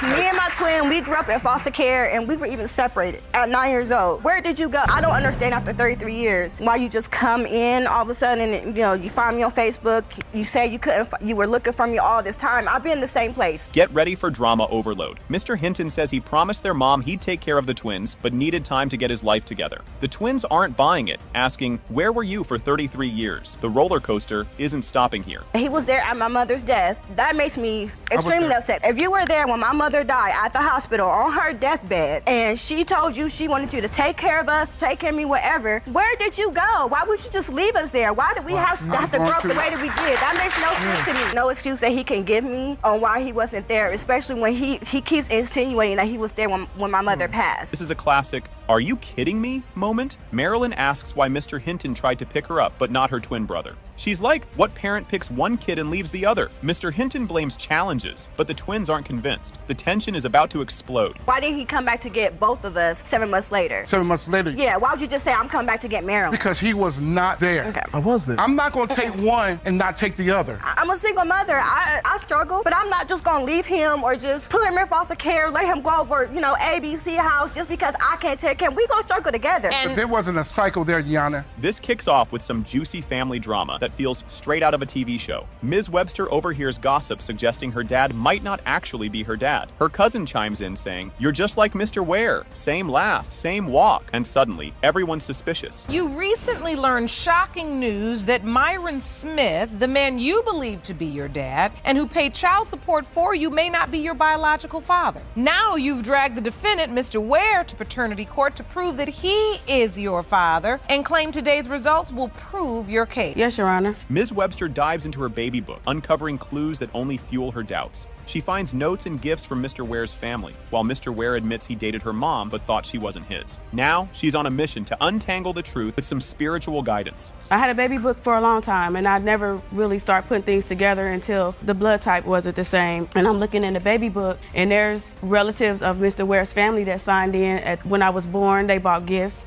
There was an address. Relatives of Mr. Ware, yes, Your Honor, have signed into your baby book when you were born. Correct, Your Honor. The plot thickens when Mr. Ware shows up during a church prayer session. Ms. Webster turns around and realizes this could be her dad, but it's as awkward as it is surreal. The moment feels like destiny, or maybe just a bizarre twist of fate. We went to visit him at his church. I knew who he was, but he didn't know who I was. I just been praying, you know, that I find out who my father is. There's things in my life. I came to the Lord. I went to the altar. They had altar call. I'm praying. And I'm nervous, but I just felt this energy. When I got up, Mr. Ware was standing right behind me. So out of all And did you know it was Mr. Ware? When I was down, no, I didn't know who was standing there when I got up. Tamara Smith enters with major receipts, claiming she knows who the real dad is. She insists Ms. Webster's mom and Mr. Ware were together when Ms. Webster was conceived, clashing with her mom's denial. The drama skyrockets as Ms. Webster's mom steps in to defend her story. My name is Tamara Smith, and I grew up in the household with Demisha's mother, Miss Webster. Mr. Ware was like a part of our family. I know what Miss Webster may have told him, that he wasn't the father, but I believe in my heart when Miss Webster left Louisville to move back to Dayton, Ohio, that she left her pregnant. Mr. Smith, who's been paying child support for years, reveals he was out of state during the conception window. Despite signing papers without a DNA test, he wanted to do the right thing. Now, Ms. Webster's mom has to set the record straight amid mounting tension. You have been paying child support. Yes, I have. But you don't believe you're her biological father. No, I don't. Miss Webster was born September the 17th, which means that she had to be conceived either late December or January of 76 or late December of 75. I was in the United States Army, stationed in Fort Hood, Texas. So right there, she was born September the 17th. Last time I was home on leave was late November. The mom testifies, confidently naming Mr. Smith as the dad, until it's revealed she was dating Mr. Ware too. The court hears everyone's version of events, creating a live soap opera moment. Then comes the bombshell. The DNA test results are in. Keisha was named for my cousin Marika and Mr. Ware. His middle name and Marika's name together, and that's how she got to be. Of course, Marsha and I, we got together to name her at the time. I do remember that. You dated through the process, you named her together, but you were sure he was not the father? Right. It has been determined by this court. Mr. Ware, you are not her father. This gets messy fast. Like, grab your popcorn. Messy. Mr. Pierce accuses Ms. Koval of tricking him into thinking her baby was his. She admits she cheated, but insists Julian is his, setting the stage for a drama-packed showdown. You are summoning your ex-fiancée, Ms. Cavell, for a paternity test to prove that her 1-year-old son, Julian, is not your son. You claim Ms. Cavell deceived you into believing you were the father, and it wasn't until Julian was 6 months old when she finally confessed she had cheated and you may not be the father. Things explode when Mr. Pierce recalls giving Ms. Koval a chance to confess secrets, thinking they were solid. She admitted to cheating, which led to days of guilt-fueled confessions. Just when you think it's done, more chaos unfolds. When I found out, I just had to call it off. I mean, there's no sense in really trying to go for a marriage because it's not true. How do you feel when you hear Mr. Pierce say these things, Ms. Cavell? It really hurts me. I know I made a mistake at one. We were both going through an emotional roller coaster at that time period. I made a mistake one time. I understand that my son looks nothing like him, but he looked to me when I was a baby. You don't see no color in that baby. Ms. Koval reveals she cheated after feeling unsupported during a tough time. She says it was a one-time mistake with a coworker, but Mr. Pierce doubts her. The awkward vibes skyrocket as trust hangs by a thread. When was he born? May 13th. Oh, this is here. When you had that moment where you fell short and cheated? It was in September. I don't remember the exact date. I had just lost a baby. Early September, middle September? It was early September. Did you say the end of August, beginning of September? Somewhere around. You cheated right around here. Mr. Pierce wants both a paternity and lie detector test, saying trust is gone. He can't believe someone he trusted betrayed him. Their future hinges on these test results, and the tension couldn't be higher. In addition to the DNA test you request today, you're also requesting a lie detector test. Correct, Your Honor. We have, in fact, administered that test, and the results will be revealed shortly. You have this beautiful baby. When you look at this child, what are you thinking? Every time I look at him, it kills me. The paternity test results are in. It has been determined by this court. Mr. Pierce, you are Julian's father. Yes! From the get-go, it's chaos. Miss Reed demands a paternity test to prove Mr. Wallace isn't the father of Miss Austin's baby. Plus, she's suing Miss Austin for $5,000, blaming the affair for her financial troubles. Miss Austin fires back, denying she owes Miss Reed anything and insisting Mr. Wallace is her baby's dad. The drama is off the charts, and we're only getting started. You are demanding that Ms. Austin have a paternity test administered on her child, whom she claims was fathered by your estranged husband. You're hoping the DNA test will prove that your husband is not her baby's father. You argue that her affair has left you struggling financially as well. Buckle up. This is where it gets messy. Miss Reed found out about Miss Austin when she answered Mr. Wallace's phone and heard, "I'm his girlfriend." Shocked, she responded, "No, I'm his fiancée and we just had a baby." Though she initially left him, she later forgave and married him. But Miss Austin's next bombshell keeps the drama rolling. And I found out about Mrs. Austin. One day I came in from the hospital from having my second child, and Raniel's phone rang, and I just so happened to answer the phone. Mrs. Austin, she said, "I'm Raniel's girlfriend." I said, "Raniel's girlfriend, did you know that Raniel was engaged to me or whatever and just had a baby?" She said, "No." I packed my things and I left with my 2 kids at the time. I went and stayed at my aunt's house. Miss Austin brings the heat with her unapologetic story. She claims she didn't know about the engagement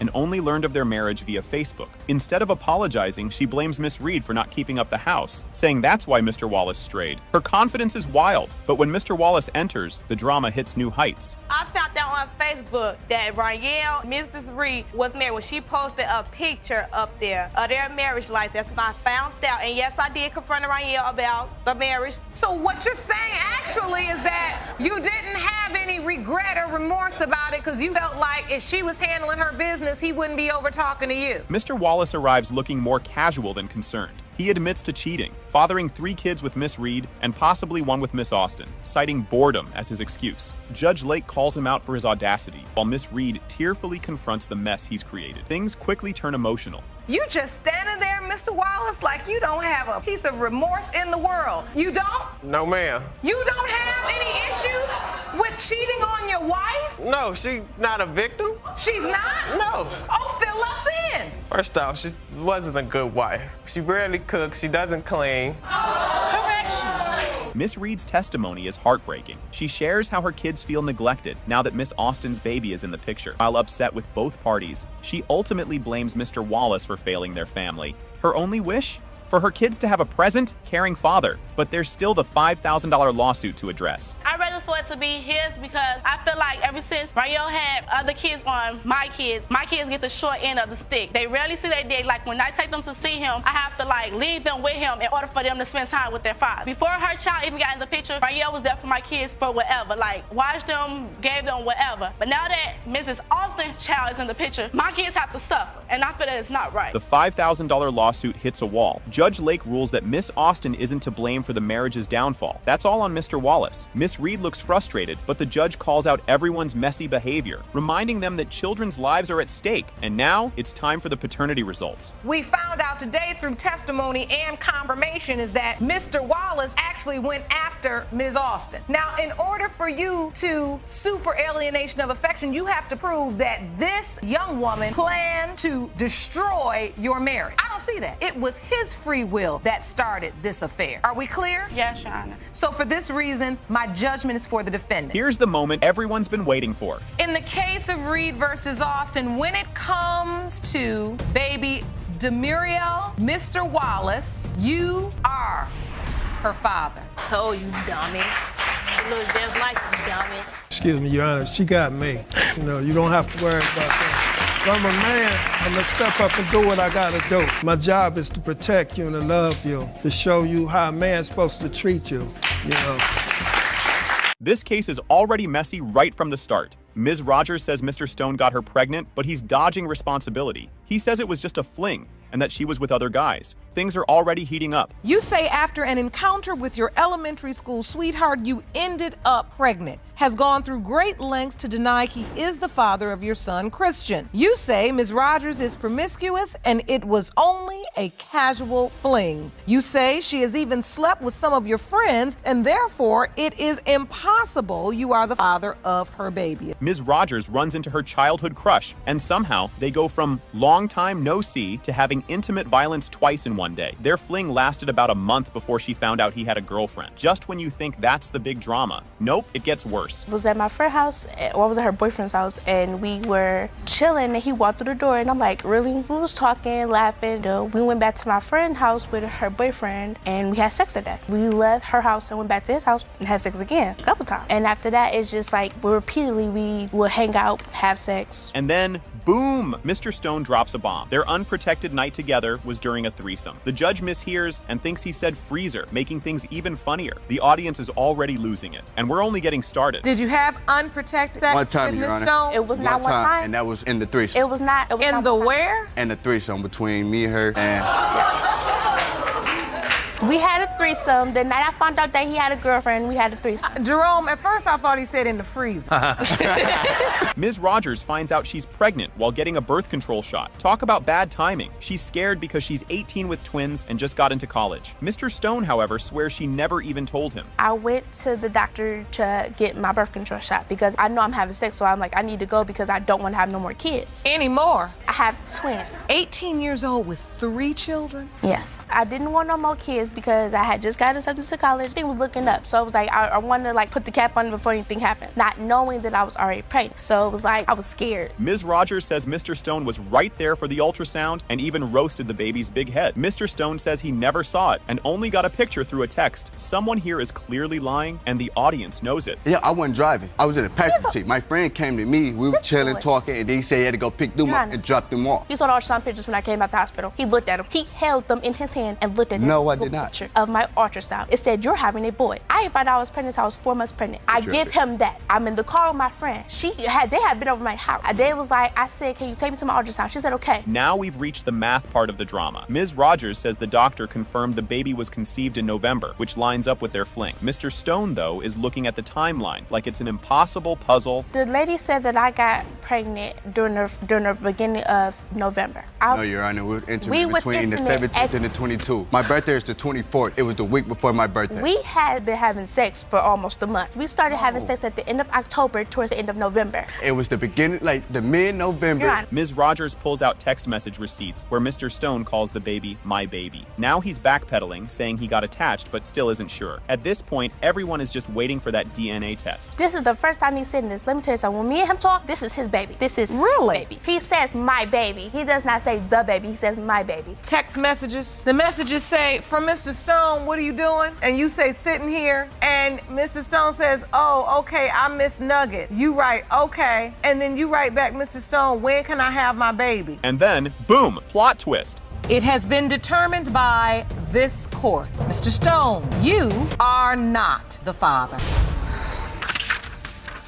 This situation was wild from the start. Phelan Hannon thought Kimball was her dad until at 13, he hit her with, I am not your father. Years later, on her mom's deathbed, she found out her real dad was David Dorsey. Now, she had to track down a man she had never met. Miss Hannon, you grew up believing one man was your father until the age of 13 when he said, I am not your daddy. Your mother then told you on her deathbed that another man, the defendant David Dorsey, is your biological father. You are here to prove paternity. When Phelan was little, she asked Kimball to take her to a daddy-daughter dance. Instead of just going, he told her, I'm not your dad. Good luck. That's a next-level RSVP rejection. Just when it seemed bad, things got even messier. Well, I believe David Dorsey is my biological father, but I grew up with my grandparents and my mom. Like you said, I was known for a man named Kimball to be my dad. I called him one day, the daddy-daughter dance. Instead of his response being, yes, I'll be there, it was, your mother's still lying to you. I'm not your dad. You need to go find your real dad.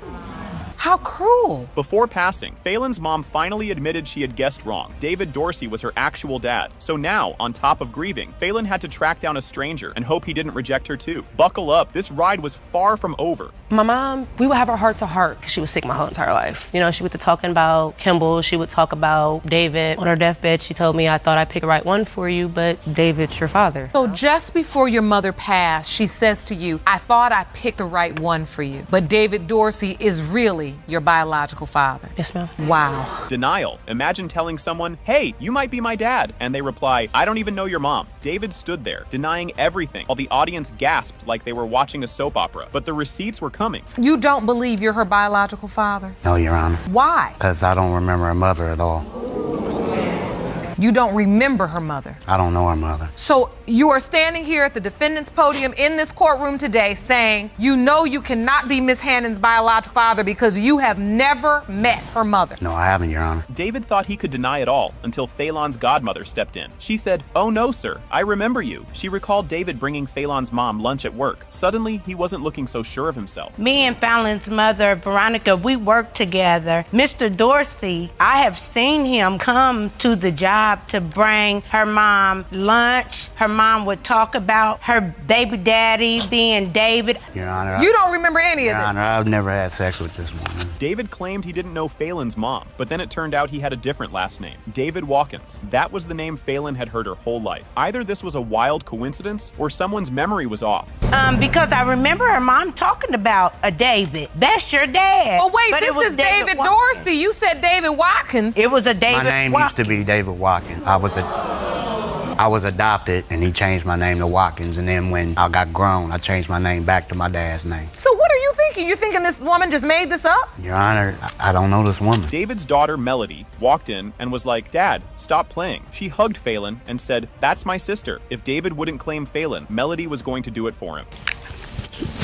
I love you too. That's my sister. You know, I don't mean to disrespect my dad, but my dad was a Rolling Stone, okay? So he was the man, and like, he was very known on the North Side for being David Watkins, you know, the Slayer.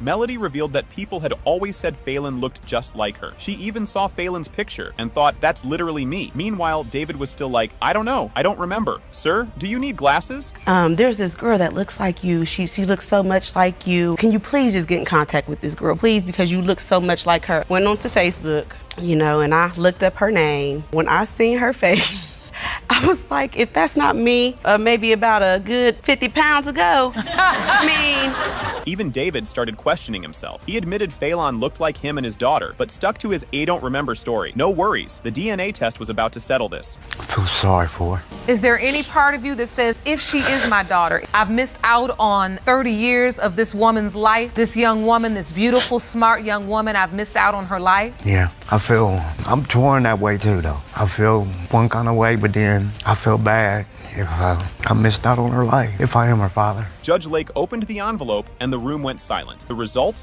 It has been determined by this court. Mr. Dorsey, you are not the father. This case is already a mess before it even starts. Miss Lockridge is 100% sure Mr. Tidwell is the father of her 10-month-old son, King, so she dragged him to court to prove it. Meanwhile, Mr. Tidwell looks lost, claiming they weren't in a real relationship and saying someone else must be the dad. Buckle up, this is just the beginning. Ms. Lockridge, you've dragged the defendant, Mr. Tidwell, to court because he has refused to acknowledge your 10-month-old son, King. You are 100% sure he's the father and claim today's results will prove your case. You say you were never in a serious relationship with Ms. Lockridge and you were stunned when she told you she was pregnant. Dispute. If confusion was a sport, these two would be gold medalists. Miss Lockridge says Mr. Tidwell has been a total ghost. No diapers, no clothes, no visits. She's taken long trips just for him to see the baby, and he still barely tries. Mr. Tidwell swears they were just hooking up and calls her obsessed. Oh, buddy, you have no idea what's coming. Your Honor, Mr. Tidwell does not have a relationship with my son. The only time he's actually seen my son is when I've made it a convenience for him and brought him to him. That means traveling 4 hours on bus. He hasn't helped with diapers. He barely helped with any clothes, and it hurt. It's frustrating. He named my son King, and how am I supposed to raise a king, and he's not there? You named him King, Mr. Tidwell? Yes, Your Honor. Reveal Imagine a sticky note, but instead of a reminder, it's an ultrasound photo. Miss Lockridge says she left a note and picture on his bed because his brother was there. Mr. Tidwell claims he was blindsided and only found out later through a text. That's one way to break the news, but wait until they discuss conception. She came over to my house. We hung out. The next day, I see a piece of paper on my bed. I grab it, I looked at it. It was a note with an ultrasound in it. I'm not sure the exact words of the note, but it said that she didn't know how to tell me this, and she's sorry she had to tell me like that. So I called her. She didn't answer the phone. She ended up leaving me a text message saying that she was sorry and that she didn't know how to tell me that she was pregnant. This pregnancy talk is next level awkward. Miss Lockridge says she mentioned having her period a week before, but Mr. Tidwell told her to shut up and carried on. Yes, that's a direct quote. The courtroom's collective jaw dropped. Mr. Tidwell calls it a total lie, shaking his head like he just heard the wildest thing ever. When we conceived my child, I told him I just had my period a week ago. That's a lie, Your Honor. He said, shut up, and we kept going at it. Oh, That's wow. a lie, Your Honor. You thought that he wanted or didn't mind if he got you pregnant. I mean, he just got another girl pregnant 4 months prior, and I asked him, what you gonna do about it? He said, if it's mine, then I'm gonna take care of it. So next time I come over, heck yeah, I'm excited. This is the part where the audience starts shaking their heads. Miss Lockridge kept him updated on doctor's appointments and even sent baby heartbeat recordings. He still didn't show up. She went through 36 hours of labor alone, and a nurse had to get special permission to stay with her. And just when you think he looks bad, it gets worse. He didn't care about, I texted him when I was every doctor's appointment. I even sent him voice recordings of the heartbeat, all that. Like, when I had my son, I was in labor for 36 hours completely by myself, to the point where the nurse that was with me, she had to call the doctor and ask the doctor if she could stay with me because I was by myself. This is like a game of telephone gone wrong. Mr. Tidwell's mom says Miss Lockridge ditched the baby on them for 2 weeks. Miss Lockridge says she asked them to watch him while she worked. Mr. Tidwell swears she disappeared and later returned with a mystery man. The drama just keeps piling up. I don't understand how a mother could actually leave her child with that she doesn't really even know very well for 2 weeks. It wasn't and 2 get weeks. on the It was plane Thursday to and go Tuesday to to Nevada, saying she had No a modeling explanation. job. Just all of a sudden, just jumps up and leaves this baby with us. We took care of the baby at that time. I call her, I'm like, when are you coming back? Like, I have stuff to do too. You know what I mean? All of a sudden, boom, she was there. This debate is like an episode of CSI Baby Edition. Miss Lockridge presents baby photos as evidence, swearing King looks exactly like Mr. Tidwell's family. She even calls him an Ethiopian baby. Mr. Tidwell's mom isn't convinced, but all this arguing won't matter once the DNA results come in. So here's the first picture. That is my son, King. And here is the second picture. That is Mr. Tidwell. The thing that catches me up is he looks like his side of the family. He looks like an Ethiopian baby. Really? Yes, he does to me. That's King. And the next photo is Mr. Tidwell as a baby. Look at the ear marks, the ear tags. There's nobody else. Do you see a resemblance? No. If you placed a bet, you might want a refund. It has been determined by this court. Mr. Tidwell, you are not his father. This episode is wild from the start, and the drama is real. Miss Salvo is sure Mr. Gonzalez is the dad and says she was only with him, but he's like, nah, she was with my best friend too. They can't even agree on how many times they hooked up. She says once while drunk, but he says at least 6 times while engaged. Oh, and he got caught naked in her mom's kitchen, and she just said, wow. It was more than 6 times. I started off with her mom, so we will go over, we'll drink, started kissing, we started touching on each other, we went to the room. I was thirsty. Did you use protection? No, ma'am. I went to get something to drink in the kitchen. I was naked. Her mom saw me. Her mom was like, wow. Mom didn't get mad at me or nothing. She admits she had a boyfriend at the time and thought he was the dad. But when she saw Amaya, she thought, nope, this baby looks Hispanic. But let's be real, a dimple isn't a paternity test. Surprise, her boyfriend already took a DNA test and he's not the dad either. Mr. Gonzalez is now convinced her best friend is the real father. Just when you think it's settling down, some scandal's about to take the mic. When that baby was born, diapers, baby carrier, everything. What? A crate? Her fiance, Miss Millender, says she's Amaya's real parent. She says, I feel like the daddy, but I don't even got the equipment. Now it's time for the big reveal. Results are in. Mr. Gonzalez, it has been determined by this court. This was one of the saddest things ever. Mrs. Watts tells the court how both of her sons were ambushed and eliminated. Just when you think things can't get worse, there's a whole other problem. Mrs. Watts, you are here on behalf of your deceased son, Alex, who was tragically murdered just a few months ago. I'm very sorry for your loss. You stand here on his behalf because you doubt he fathered the defendant's 20-month-old son, Caden, and you have asked for a DNA test to determine the truth. Losing her sons was bad enough. Now she has to wonder if Caden is really her grandson. She explains that Alex never fully claimed the baby, which makes her suspicious. Now she needs a DNA test to get the truth. I was told that my son, Alex, had been taken to the hospital in critical condition. When I got to the hospital to see Alex, he had passed. He had died on arrival. This has been very difficult for me. I am so very sorry. Where you have now had to live with the doubt as to whether or not this beautiful little boy, Caden, is in fact your grandchild. Yes. Ms. Cheryl is 100% sure Alex is the dad. She even shows a cute video of Alex and Caden together. But then, the court digs into her past statements, and things start looking sketchy. The relationship was like a father and son bond relationship. They were like 2 peas in a pod. Alex loved Caden to death. Yeah, just like you don't hear what I'm saying. You mad at me now? You wanna annoy me? I don't care. Mrs. Watts brings out a text where Ms. Cheryl admits she wasn't sure who the dad was. The courtroom reacts like they just saw a plot twist in a movie. And trust me, it only gets messier from here. Alex is, and she said that she didn't know she needed a DNA test. She sent it to me in a text message. Do you have that text message? I do. And you ask, question, are you pregnant by Alex? And Miss Cheryl responds, I don't really know, I don't believe so, but at this moment, I don't know, I have to get a blood test. Caden's birth certificate doesn't even have Alex's name on it. On top of that, he doesn't even have Alex's last name. The judge and audience are side-eyeing Ms. Cheryl hard right now. On the birth certificate, there is no father's name listed. Caden's last name is not your last name. I gave him a friend of mine's last name only because I didn't want to give him a female's last name. When the time came for me and Alex to get a blood test, I told him we can go down to the court, and we can get his last name changed, no problem. Alex's stepdad steps up and says Alex never mentioned Caden. He points out that Alex took a DNA test for his first daughter, but never did for Caden. The doubt just keeps growing. If somebody got a child, they gonna say, well, this is my baby. Here, mama, look at my baby. He never mentioned I have a baby on the way. No, I just started seeing pictures like this. I'm like, well, he got a baby. Alex has another daughter. Yes. Saying that this is my child. Yes. But Alex also got a blood test with his daughter also. They did get a blood test with her too. Boom, the results are in. It has been determined by this court. The percentage of relatedness between Ms. Lita Watts and Caden is 0.006%. You are not related.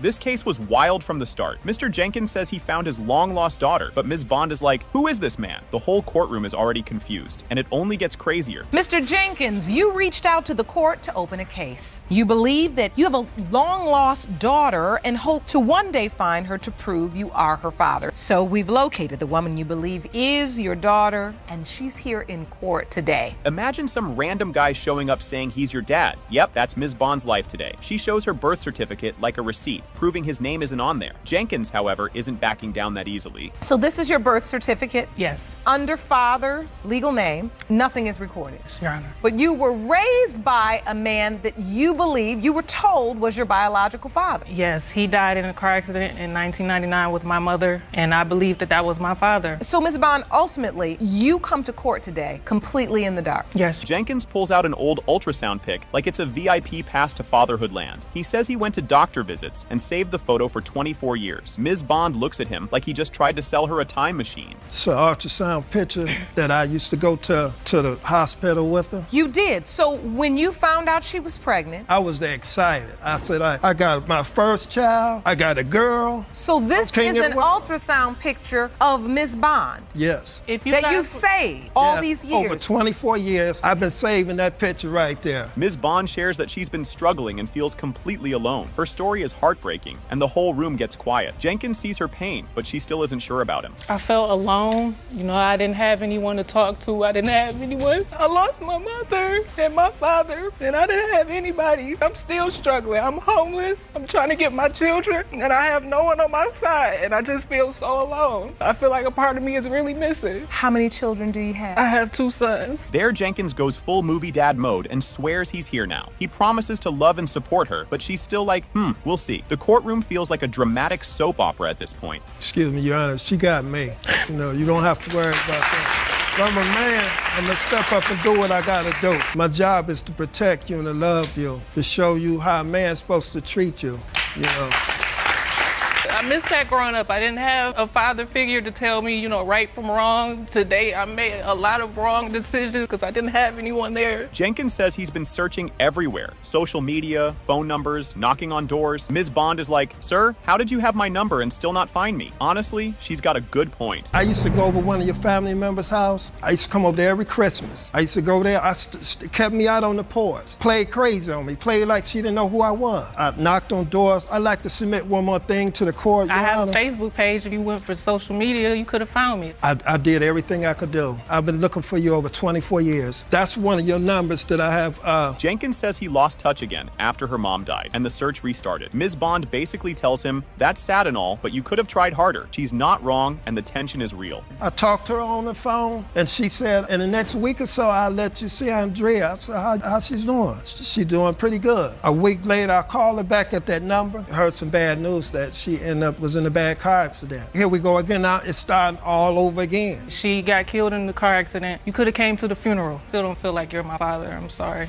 Judge Lake explains that since Jenkins isn't on the birth certificate, he had no legal rights to see her. So even if he wanted to, he couldn't just pop up like, surprise, I'm your dad. Now, it's time for the DNA test. When you submitted your birth certificate to the court and under father, there was no name listed, because he was not listed, he doesn't have any rights to see you or to stake any claim to visit you, anything. The room holds its breath as Judge Lake opens the envelope. It has been determined by this court, Mr. Jenkins, you are her father. I mean, it's just, if I pulled up the profile of cheater, con man, clown, and coward, your face would be next to it. Now, you sitting up here with your wife standing next to you. She's my 7th wife, Your Honor. things that's been said in here, all of it's not true. She actually sent between 5 and 7 nude pictures of herself to an ex. I went through her phone and I seen she was talking. We weren't together. I called this guy off my phone and he didn't want to talk to me at all. And you know what, I'm at the point in the relationship where I'm like, you know what, I really want to know what's going on. So I sent him $100 cash for him to tell me, just tell me what's going on with you and my girlfriend. This case is a full-on disaster from the start. Judge Lake introduces Streeter vs. Hartfield, where Ms. Streeter says Mr. Hartfield tricked her into having his baby while hiding the fact that he was married. He denies being the father and blames other men, but everyone can already tell this is going to be a mess. You claim that during your relationship with the defendant, he convinced you to get pregnant with his child, but what you didn't know is that he was a married man. Yes, Your Honor. You say Mr. Hartfield is only denying the child in order to save his marriage. You say you made a mistake by having an affair, but you know you are not father of Ms. Streeter's child. You claim that Ms. Streeter was openly sleeping with other men besides you. Ms. Streeter says the baby was planned, and they even tracked ovulation to make it happen. Mr. Hartfield says that's a whole lot of lies and acts like he barely knows her. Someone is definitely lying, and it's not looking good for him. We went to hospital and we got the birth control taken out together. She's telling you guys a bunch of lies. A whole lot of lies. That's convincing. That's definitely not the truth. We went in and took a birth control out together. That's definitely not true. We planned this child, and when we even planned the date, you know, I had an app on my phone that tracked my ovulation, and we knew what we was doing when we was having sex. Ms. Streeter finds out he's married the old-fashioned way, Facebook stalking. She sees happy pictures of him and his wife, but he tells her those are old, like that actually means anything. She calls his wife anyway, and now the truth is out. He had ended up telling me a relative's name, and I had went on Facebook and found the relative, then found Mrs. Hartfield's page, then that's when I seen pictures of them. And I didn't even call her right away because he had told me, like, them pictures are old, she's professional, and for her image. Matter of fact, I didn't even call her, I text her and let her know, like, your husband's been treating on you for 8 months and I'm 5 months pregnant. This never happened, but he just texted me just recently. Ms. Streeter brings receipts, text from Mr. Hartfield saying, I'm horny, come over. He tries to deny it, then admits it, then says they were playing a game. Judge Lake looks like she needs a vacation after hearing that nonsense. He texted me earlier this week. This is a text that says, no, and then I'm horny, and then come over. And the next line says, I'm serious, I am horny as hell. That is true. I did send those messages. Oh, you did? Yes, I did. Hold on, let me explain to you why. Because of this game that she and I like to play, that she likes to play. Now, Mr. Hartfield says he only texted her because she threatened to call his wife. He even claims she was blackmailing him over a stolen car. The excuses just keep getting dumber, and the judge is over it. Your Honor, I am dealing with a 22-year-old. It's because I didn't do things for her from the extortion that she's been doing to me that she was gonna call my wife. That time she did. Next time, she said she was gonna report that I stole her car. So I'm in a situation where I either get locked up if I don't play her little childish game. Entertain her, you pacify her with flirtation. Mrs. Hartfield finds out about the affair through a random text from Ms. Streeter. She confronts her husband, and he hits her with, she ain't nobody. She decides right then and there that she's done with this nonsense. The text message that I received from her. You get a text message. I'm in a relationship with your husband and have been for 8 months, and I'm pregnant. And that's it. Bleepity bleep is going on here. And I asked him about it, and he said, oh, she's just some little girl. She ain't nobody. I didn't like texting, so I called her. We had a conversation to which I told her, best of luck. Ms. Streeter says Mr. Hartfield was excited at the hospital and signed the birth certificate. But then, at the last second, he freaked out and had his name removed. The evidence is right there, but he still tries to talk his way out of it. He was there when the baby was born. You know, that's my baby, that's my boy. I never got to see none of my kids. He needs to be in the house with both parents. Were you telling her these things, Mr. Hartfield? I tried to get him to sign the birth certificate. The reason why, he signed it at first, but it was time for the witness to see us, and he like, you too anxious about me signing this birth certificate. You know what, miss, take my name off, talking to the witness. Like, Mr. Hartfield says she told another man he was the dad too. Ms. Streeter calls him a liar. And honestly, at this point, we all believe her. The judge looks 2 seconds away from throwing her gavel. What do you mean? You say you're not the only man? There's a guy in our local town that she's also told him that he was the father, and she promised to give him some more loving once she had the child. For me, I feel like it's an iffy thing with him. If I don't want to be with him, he don't want to be with the baby. But it's times when I have to come over and he's Your Honor, the that baby. is absolutely crazy nuts what she's saying. Turns out Mr. Hartfield had a whole secret apartment that his wife didn't know about. Ms. Streeter found out first and dropped that bomb right on his wife. The pictures of him hanging out with the baby at this secret hideout just make it worse. I never had a Ms. relationship with Hartfield, her. you felt like he was living with you when he was sleeping with her. Yes. And you didn't know about this other place. I did not know about the other place when she told me. I have pictures of him and my son spending time together. Spend times with my son when he claims. Is this at the other place? Yeah. And this is that's baby me. Caleb that's right. I did together. that last week, actually. Judge Lake has had enough and calls him a cheater, con man, clown, and coward. The audience claps because she's saying what we're all thinking. But now, the moment we've all been waiting for, DNA results. I mean, it's just, if I pulled up the profile of cheater, con man, clown, and coward, Results. your face would be next to it. Now, you sitting up here with your wife standing next to you. She's my 7th wife, Your Honor. Things that's been said in here, all of it is not true. The results are in, and guess what? It has been determined by this court. Mr. Hartfield, you are the father. This whole mess is about to be a roller coaster. Miss Whalen says Mr. LeBlanc, a married man, is the dad of her son, Vincent. His wife says if the DNA test proves it, she's out. Ms. Whalen, you admit you've been in a sexual relationship with Mr. LeBlanc, a married man, and claim he is the father of your 2-year-old son, Vincent Whalen. You are determined to prove that you are not the father of Miss Whalen's son in hopes of saving your marriage. Yes, Your Honor. This man acted like science was lying to him. Miss Whalen took multiple pregnancy tests, and he still sat there like, no way. Meanwhile, his wife had no clue a text was about to ruin her day. Back when I was pregnant, he was staying in my house. It was one night I was telling him that I might be pregnant because I hadn't started my menstruation, so he went out and got some pregnancy tests, asked me to take them. He sat on side my bed holding his head. When I took the first one, I gave it to him and it showed that I was pregnant, and he still sat there and said, oh man, this can't be true. You can't be pregnant. And it was only because he didn't know how he was gonna go back and tell his wife that I was pregnant. Imagine getting a text saying, I can't believe I did this again. No phone call, no explanation, just a casual message about a whole other baby. And that little word again? Oh, it's about to cause chaos. I found out about Vincent through a text message through my husband. No phone call. A phone call's not even good enough I for need that. to see you face to face. None of that. It was through a text message. The text message stated, I can't believe I did this to you again. Again. The word I'm hearing is again. Right, again. Turns out Vincent isn't even Mr. LeBlanc's first secret baby. He already has another child, Jaden, from a previous affair. The judge and Mrs. LeBlanc are both officially done with him. Prior to Vincent, there was Jaden. Who's the mother of that child? I am. That's my 3-year-old. Unfortunately, yes, Your Honor. To make the exact same mistake again? And that's, Your Honor, why I didn't want, at that time, when she was telling me about Vincent, her being pregnant with Vincent. The judge shuts everyone down real fast. She says both women are letting this man run back and forth like a lost puppy. And just when you think it can't get worse, he pulls out another excuse. None of you all gonna come out looking any better than the other one. It's a mess. And it's babies coming into the world and a daddy going back and forth between houses. I'm just trying to figure, I'm like watching a tennis match. I got a married man bouncing back and forth between his mistress and his wife. You all letting them, then you all wanna come into court and downgrade one another. Come on, man.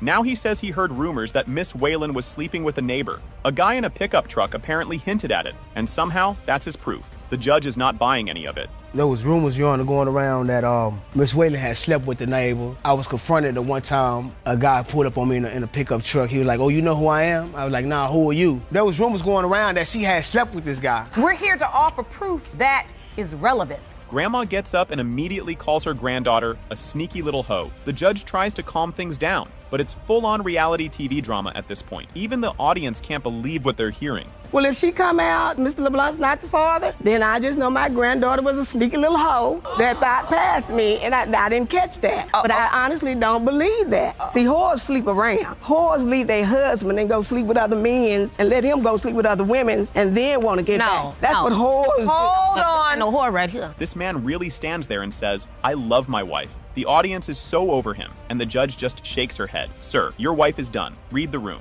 I love my wife, Your Honor. I want to be with my wife. But at the same time, my wife, it's a struggle because it's hard to try to be with my wife knowing there's a possibility that these other kids are mine. And my wife trying to move forward in our marriage, it's hard for her to accept, bringing other kids into the household that's outside our marriage. Exactly. That's why you ain't had no business doing it. The results are in, and surprise, surprise. It has been determined by this court. Mr. LeBlanc, you are the father.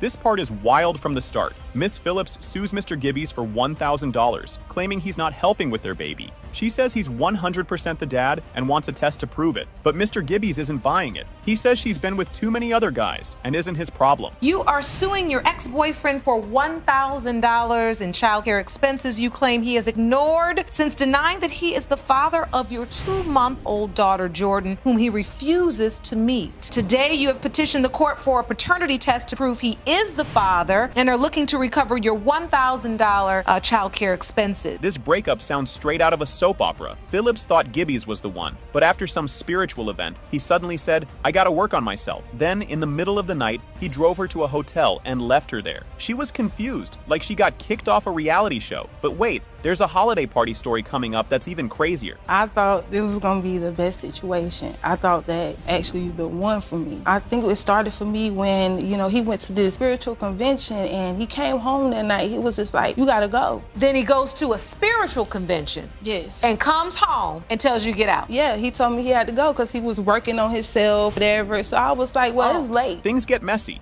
fast. Gibbies goes to Miami, and while he's gone, he hears Phillips was partying too hard. She denies it at first, but later admits she cheated. Gibbies is crushed, but stays in the relationship. But don't blink, because up next, car drama and a shocking confession. 2 days later, I get a call from a mutual friend that says she was involved in an event. I called you and told you. My mutual friend told me first. They left and went to a party where I know what type of girl she is. She's a very promiscuous girl, put it like that herself, because she's seen her. I got right in the car and I seen her. I even said hey to me. In that situation, yes, I was. Originally, she told me that was her brother's. This story has more twists than a curly fry. Gibbies' friend admits he hooked up with Phillips and had to hide when Gibbies showed up. She says they weren't together then, but she fires back, finding condom wrappers in his bag after Miami. And next, texts, jail time, and trust issues galore. I said, the black car pulls up. He said, yeah, she told me to go ahead and let's get out because it's my boyfriend, he's crazy. I said, did the black car look like this one? And he was like, yeah, that was a friend of mine. We weren't even together. And he I did have explained sex in with him detail. now, and I felt bad about it. I told him I felt bad. I should never did that.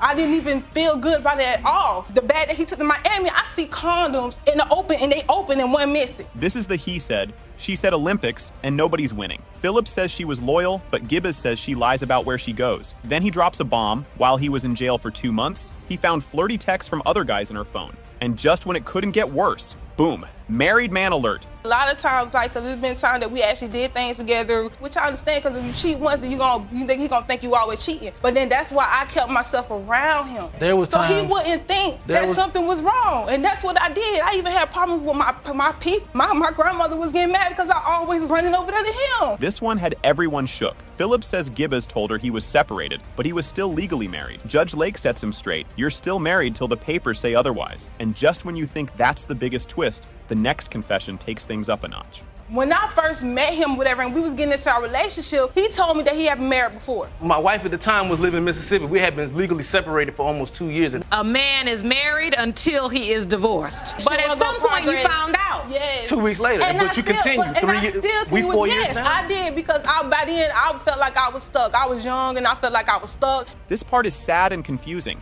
Phillips moved 800 miles away while pregnant, and Gibbies missed everything. Doctor visits, the birth, all of it. He felt left out and doubted the baby was his. Phillips says she just wanted to escape the drama. But now, Gibbies' sister is stepping in with her own take. Who gets pregnant by a man that you claim is pregnant by? You go and take off 800 miles away. You go to Tampa. You down there. You done left me up here high and dry. You're not worried about me. I'm calling. I'm trying to maintain a long distance relationship. I'm not there during the pregnancy of this child. I'm in the labor of this child. But even still, when she came back for her birthday, I took her out. Gibbies' sister Raven comes in with some strong opinions. She says Phillips leaving during pregnancy looks suspicious. If it was really my brother's baby, why ghost the whole family? Plus, she says both of them cheated, so who even knows whose baby it is? And finally, it's DNA test time. The moment of truth is here. First of all, it's just too much between the both of them, back and forth. This has been going on for years. And when my brother first told me that she was pregnant and that she did have a child, I thought it was strange that she left and went to Tampa, keeping it away from him, but you're keeping it away from the rest of his family too. Because if it is his daughter, then she's our family too. You are her father. That's it.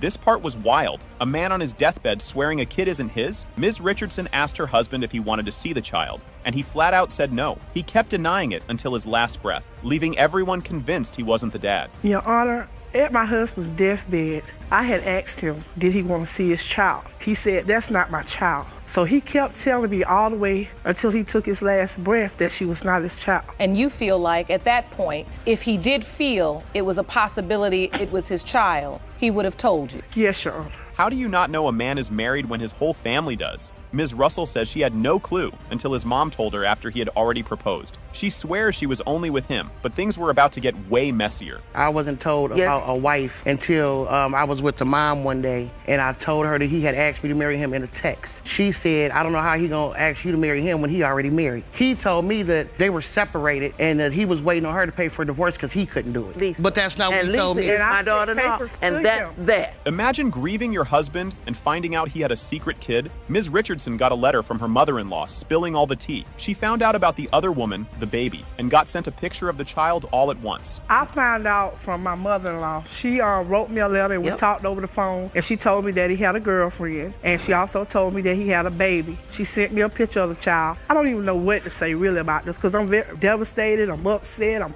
over my loss of my husband. I was there when he took his last breath. She was there the whole time. The whole thing. She thought the doctors were playing a prank on her. Ms. Russell went to the hospital for feeling sick, and they told her she was 4 months pregnant. She literally laughed because it was the day before April Fool's, but the joke was on her.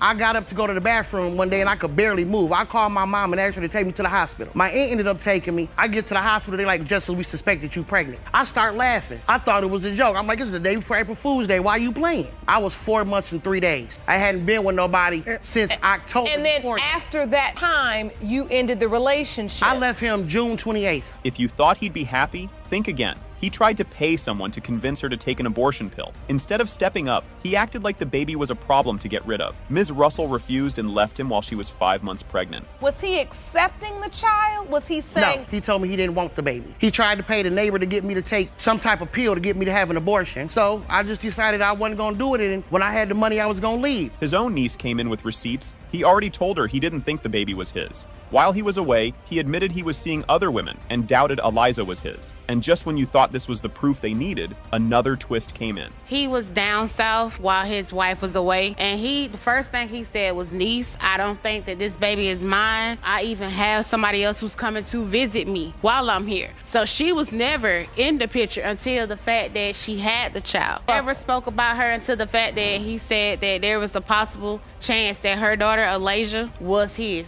A DNA test was already done before, but it gave no real answer. Ms. Hill, Mr. Richardson's mom, took a test with the child, but it came back inconclusive. This only made them more sure the baby wasn't his. So you've taken a DNA test prior. You did. Yes, inconclusive. After my son had passed away, there was a letter came through the mail. It said for child support. I opened it up because my son is dead. So what is this all about? They said, well, ma'am, since he dead, we need a DNA test did on you. When the paperwork came back, it was inconclusive. Boom. It has been determined by this court. Ms. Hill and Mr. Richardson Sr. are related to Eliza Richardson. Thank you, That's all we want. That's all we want. Right away, things get wild. Mr. Green says Mrs. Green cheated all the time, so he's not sure Keegan is even his kid. Mrs. Green says, no, you cheated first. You claim that the defendant repeatedly cheated on you during your marriage with both men and women. You state you have every reason to doubt that you are 1-year-old Keegan's biological father because of Mrs. Green's sexual track record. And you've petitioned the court for a paternity test. Mrs. Green, you say Mr. Green wasn't ready to be married and that he was the promiscuous one. Mr. Green says she'd disappear for hours with weird excuses.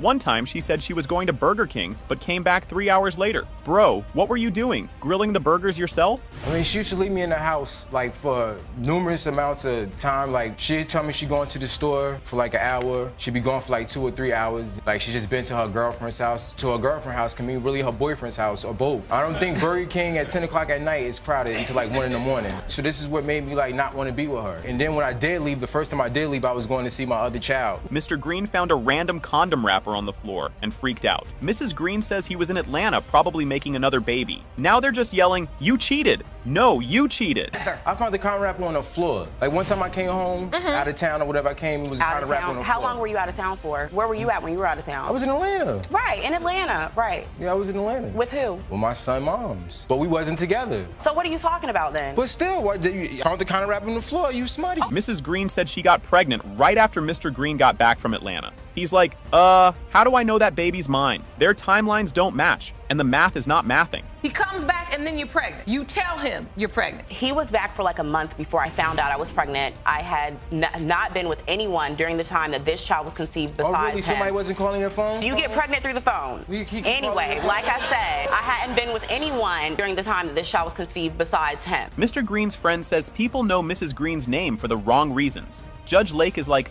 gossip isn't proof, dude. Basically, his testimony was just one big rumor sandwich. Basically, she turned up. They both turned up. I want you to explain to me in respectful language, if possible, what turned up means. Enlighten me. No holds barred. Everything is a go, basically. Sexually. Everything is a go, yes. Understood. Multiple partners. Vegas in the bedroom. Mrs. Green's friend says Mr. Green left right after the wedding. She says both of them need to stop fighting and be parents. Finally, someone with some sense. Me and Whitney have been friends for a very long time. When, not too long after they got married, probably about 2, 3, maybe 4 days after they got married, she called me crying and she was like, my husband left. This is 4 days after you get married. When you get married so you don't have to chase people. You've been chasing and running from the beginning. Mrs. Green cries and says she loved him, but never felt respected. She's just tired of all the drama. Before she can move on, she needs the truth about Keegan. I've been through so much with him that isn't relevant to this case, even relevant to what's going on right now. When I married this man, he had a child on the way. But I loved him and I wanted to be with him. I had to deal with him going back and forth. And he already had a child too. Like I said, I loved him, so I married him regardless. But I never feel like I was truly ever respected as his wife from day one. Judge Lake reads the results. As it relates to 1-year-old Keegan Green, Mr. Green, you are the father. Now turn up to that. Turn up now. Whoa, this one starts off super crazy. Mr. Smith left town because he thought the baby wasn't his. Melody's yelling, he's denying, and now they're in court like it's an episode of a soap opera.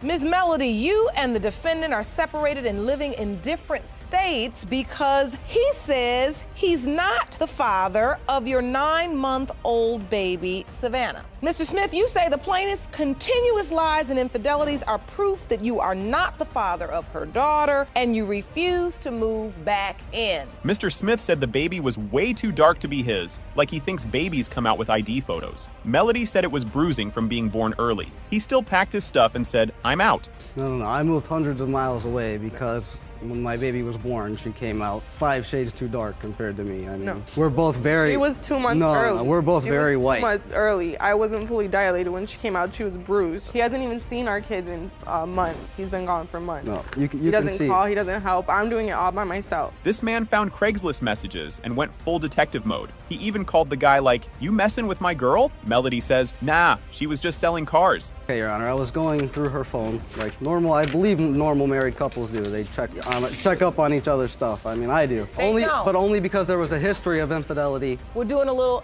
investigation, going through her phone. Looking, and I see that she's talking to some guy. So what do? I pick up my cell phone, I call him, and I say, hey, who is this? That's when he tells me, oh, I had an ad on Craigslist looking for a girlfriend. Melody admits she planned drinks with the Craigslist dude, but says it didn't happen. The judge side-eyed her hard. Mr. Smith looked like he just won a game show. We were supposed to go out for drinks. We were supposed to meet up. We never actually did. That's why we're here. You don't come all the way to paternity court to come up in here and tell a lie, because at the end of the day, the DNA is going to show whether you're lying or not. It's an opportunity to just get it out. Tell it like it is. Mr. Smith showed baby pics like it was a school project. He said the baby didn't look like him and brought up Melody's past boyfriends. Judge Lake was trying hard not to roll her eyes. Well, she has a history of dating African-American men, Hispanic men, and that's really why when my baby was born, I thought that she's not mine. I mean, you can see here in the pictures, Your Honor, that You feel like the coloring in her forehead indicates that she's African-American, or do you feel like her skin tone you feel like is a dark tone? Her overall skin tone Her is skin very tone. dark. This guy paid $100 to Melody's ex for old nudes, and the ex just sent the same ones Melody already sent. He paid for a rerun. She actually sent between 5 and 7 nude pictures of herself to an ex. I went through her phone and I seen she was talking We weren't with. together. I called this guy off my phone and he didn't want to talk to me at all. And you know what, I'm at a point in the relationship where I'm like, you know what, I really want to know what's going on. So I sent him $100 cash for him to tell me, just tell me what's going on with you and my girlfriend. Mr. Smith says Melody's ex came to town right when the baby was made. He thinks that proves it all. Melody's like, I didn't even see him. And I just recently found out that right around the time that she sent those pictures to him was when he actually came into town, right around the time she got pregnant. I haven't seen him in over 2 years. Are there any other instances that make you doubt? No, he's just very jealous. He comes up with stuff. I applied for jobs on Craigslist. I went and applied for a job for cleaning. Smith skipped the baby's birth because he had doubts. Melody was heartbroken, raising babies while he vanished. The court looked ready to explode. Because there's so much infidelity on her part that, I mean, I'm still young. I've been courting her and the kids for years now. No. And for her to just disrespect me like that, go off cheating I've never everybody cheated that on she him. wants to. He's the only one who's ever cheated in our relationship. I've been faithful. Yeah, I talked to somebody. Now we're not together. Now I'm raising my kids on my own. We're married. We're supposed to be together. Mr. Smith, you are Savannah's father. No.